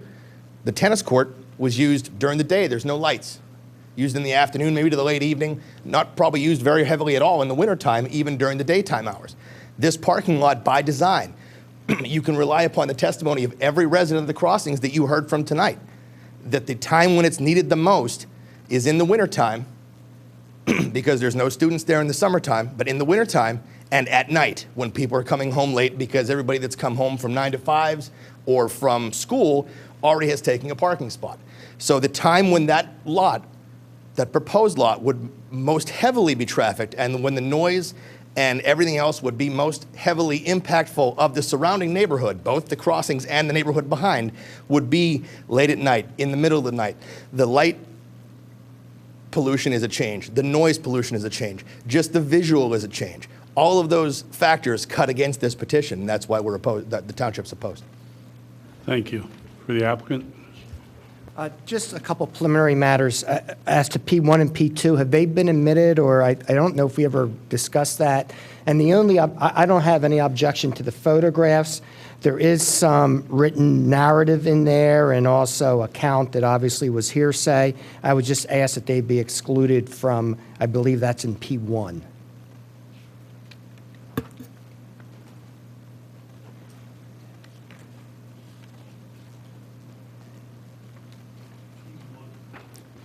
In P1, the 3 photos on pages 2, 3, and 4 are admitted. The photo on pages 6, 7, 8, 9 are admitted. The count, the narrative, and the photos that were taken and are labeled in the evening are not admitted. And then I have no objection to P2. They were all photographs, I believe. I'd like to hand up to the board. It's absolutely right. The standard is a special exception standard, but it's being misinterpreted as to what the standard is for the applicant. I'd like to hand up, I just wrote basically 3 paragraphs regarding standards for special exception in this case, and 2 cases that actually apply those standards.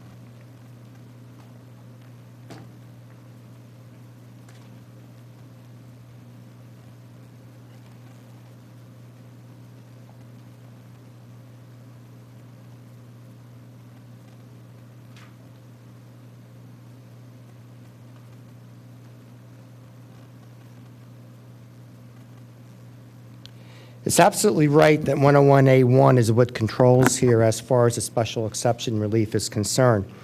And what we have to know about a special exception is that it's not an exception to an ordinance. It's rather a use is actually expressly permitted. We certainly established here that this tennis court existed prior to any R1 residential zoning. We have permits showing that it's in compliance with all zoning and it's obviously an existing non-conforming use. What the burden is important to show is that once the applicant demonstrates that the proposed use satisfies the objective standards, that is that the proposed use is a non-conforming use, then the objectors have the burden of persuading this board that the proposed use will have a detrimental effect. And when you talk about detrimental effect, you're talking about the burden on the protestant to show to a high degree of probability that the proposed new use will substantially cause more detriment than the use which it is replacing, and not speculation of possible harms. Also, and this is important, the objector has to show that the proposed use will generate adverse impact not generally associated with the use. This is a parking lot.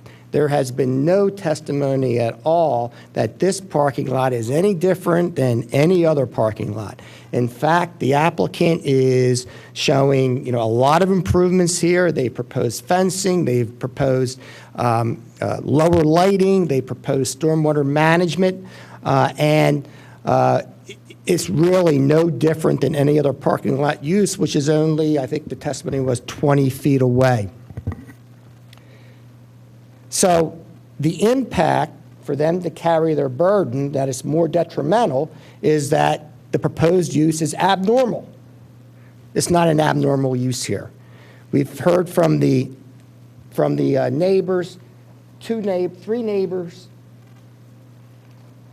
were here in opposition, or maybe 4. I believe 2 were St. David's Court, who weren't even shown on the plan as far as distance was concerned. And the two other neighbors that did speak in opposition, one was, I believe, 157 feet, and another one was 164 feet, and I believe the third neighbor that spoke in opposition was 240 feet away. And the testimony is clear that it is elevated property. They're looking down on it. It's nothing, no way that items are going to be shining into their rooms or their homes or anything of that nature. Also heard testimony from the neighbors who are actually the residents of Radnor Crossing in Building H, the building closest to it, and they've had no issue at all with any noise or the complaints that were made by the neighbors. Finally, there is a request for variance here. Jessica did testify as to the detriment, both financially, from a competition standpoint, the necessity to keep pace with the competition, to accommodate reasonable demands of the business, and that it would frustrate the viability of their business by denying this application. Therefore, for that Counsel, reason, what would the hardship be in connection with the variance request? the hardship would be that, one, you have an existing parking lot. Two, that they needed to keep pace with the competition. So it's a matter Can the of a property hardship. be used for its own purpose? It can be without the used for parking its lot? own purpose, but it would be detrimental in that it's lacking parking to be able to achieve the purpose. And I got one more question back on your argument. You used the phrase abnormal, and that, I didn't understand. I understand the standard will cause more detriment than the use which it is replacing. I didn't understand the move from that to the proposed new use needs to have abnormal. You used the Right. word abnormal, and Exactly. And that's from Stein. I can hand a copy of that up. I didn't include it. But Greeton, the Greeton Properties case, which is a Lower Merion Township case, that's the one that deals with the fact that the use has to be of a different type than what is actually being proposed. So it has to, in order to carry their burden, to defeat the special exception, they have to show that it's abnormal in that this is not a typical parking lot for whatever reason. And that's just, there's just no testimony there in that regards. And yeah, as I said, if you want to look at Greeton, it cites that. thank you, thank you. All right. All right, we're going to press on. First of all, for everyone who came out, thank you very much. We are very appreciative of everybody who shared their perspective here. We're appreciative of the quality of the presentations of council. That being said, it is incumbent upon us to press forward. We're a board of three. Either I would welcome comments from either of my fellow board members, or if anybody wants to jump to a motion, and we can discuss a motion. However, I will defer to you two for a bit. I'm ready to make a motion. I think we can discuss, I guess, after maybe there's a We can second. make a motion and see if there's a second. Okay. I make a motion to grant a special exception pursuant to Section 280-101A1 of the zoning code to change one conforming use to another conforming use, to change the tennis court to parking. There's a motion. Is there a second? Second. All right, let's discuss. Why don't you defend your motion? To me, you know, the detrimental statute, I think, given the fact that this is a multi-dwelling unit, can't ignore them as a participant in the conversation of a neighborhood, surrounding neighborhood. And clearly, parking is part of their neighborhood. It's a small expansion of kind of what they do today. So, you know, weighing the fact that, you know, it's tough how to weigh. Do you weigh the property owners one way or the other way? I'm just trying to go on saying I've heard a lot of testimony to people from the units that they believe it is not detrimental. It's just it's a little bit more of a parking lot. And then looking at the standards, I mean, even the only the issue in terms of the detrimental that we're looking at, that I really think that maybe there's an argument here, is The manner of operation, again, I don't think the hours of operations is an issue. I mean, because in one case you have hours that are by the day, and in the other case you have hours by the night. So it's probably the same hours, just a different timing. And for me, that's technically a tennis court is open 24 hours a day. They never put a restriction on it. Same with the parking lot. So to me, that's not persuasive at all. Obviously, fire hazards, noise and dust, I just don't think there's a difference there. So if anything, it's just a manner of operation, and I just haven't been persuaded that that's going to be, it's right next to exactly what happens. It's right next to a parking lot. The manner is consistent. It's a flat top. Just happens to have cars on it now. Matt, do you have any perspective? Yeah, the Greeton case was actually what kind of swung me. As I was listening to the three councils discuss their positions, initially I was thinking, well, it does seem like the hours are changing. It does seem like maybe even pollution, whether it's smoke from the vehicles or noise or light, do seem to increase potentially a little bit more than a tennis court, perhaps. But the Greeton case, and perhaps the solicitor can correct my interpretation. I'm trying to read the case for the first time right now. But if I'm reading it correctly, at least based on the memorandum in front of it and my brief review of pages 1045 and 1046, it does look like Mr. Cornelia is correct in his characterization that it's for adverse impacts that are not generally associated with the type of use. And in this case, I can't see how this particular parking area would be any different from the parking that's already there 11 feet away or any other parking lot at an apartment complex. So please correct me if I'm missing something there. I'm not going to correct you because, frankly, I've not read the Greeton case, and I come at this from a different perspective.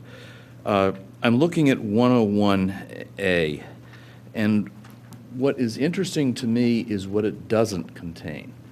It doesn't contain the word lot. It's property or uses. That means that I think that benefits, and it also doesn't say that the benefits without regard to detriments of not granting the relief. In other words, it's only the benefits that can be considered in the equation. I do believe that the residents of the Radnor crossing are within the ambit of the detrimental to the neighborhood and surroundings. I think, in this context with a large property and a teeny little tennis court, I think that there's an argument to be made that this falls within the definition. Now, you have to, the finding as to whether this is more detrimental or not is a matter for the board, and I think on this record, I could, a court should sustain it either way, but I look at the language of what is here and what isn't here, and I'm not seeing something that says you can't consider this lot, or this property, nor you have to look at the benefits by themselves without, the detriment itself without looking at the offsetting, the detriments without looking at the benefits. I just don't see that. Thank you, Mr. Ryan.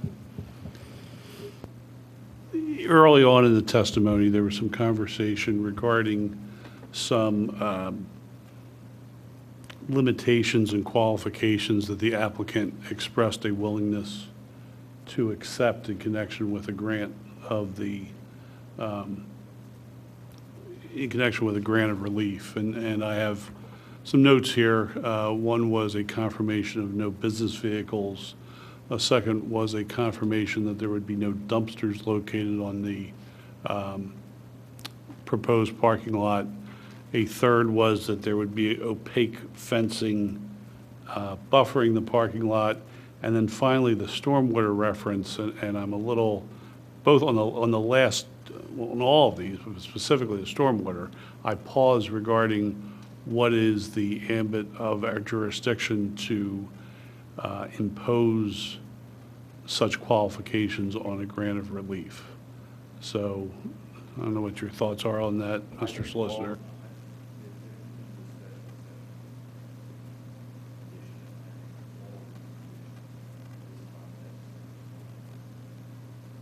I do have a specific question, and maybe this is jumping ahead to, an assumption of where we come out. But I think we'll have to define business vehicle somewhat carefully because, several of the witnesses may have business vehicles, so to speak, from their companies. It seems like the difficulty is someone with an Oscar Mayer Wiener or a Verizon truck and not a Dodge Stratus that their company gives them to drive around in, Perhaps the phrase commercial vehicle might be better. This being said, Brad, is there I'd like to consideration modify, of sure. amending? Yes. Modify it with the 3 requirements that you state on the record. Which would be no commercial vehicles, no dumpsters, and a opaque fence. And a stormwater? And stormwater as in the record. You could You could have it be satisfactory to the township engineer. They have the stormwater. They have the stormwater in the record, so I'm satisfied with doing that. Let's, I think I'd rather be more objective. I think that's the way I would do it. The stormwater, as the applicant indicated in their engineer's testimony that they would be installing. Okay, is there a second to that amended resolution? Any more discussion? Seeing none, let's call for a vote. All those in favor say aye. Aye. Aye. None opposed. With those limitations, the applicant is granted by, application is granted by a vote of 3-0. Folks, we have to continue. So if you're here for this, please just leave as quickly as possible. No discussions in this room. Out there, you can talk.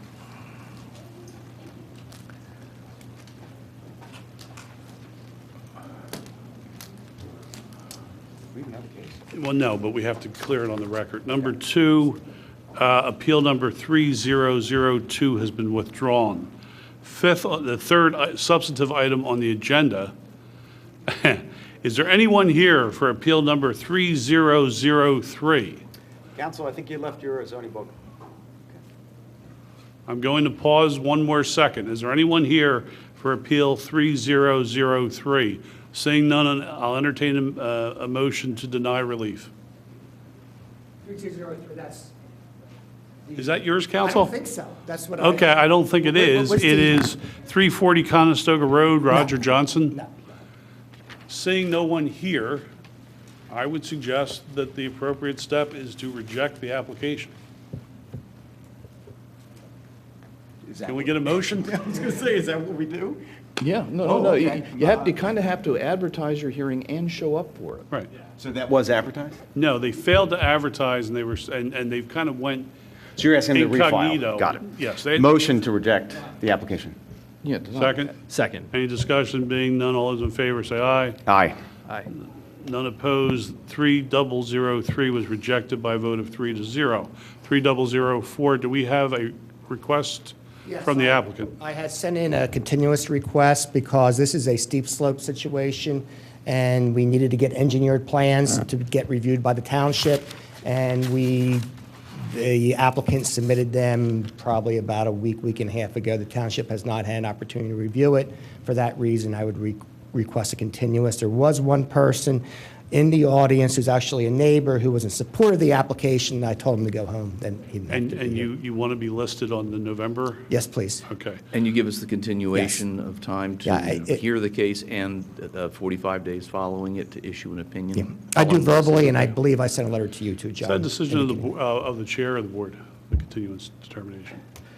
I think it's a decision of the chair, although in the past. Continuance granted. Thank you.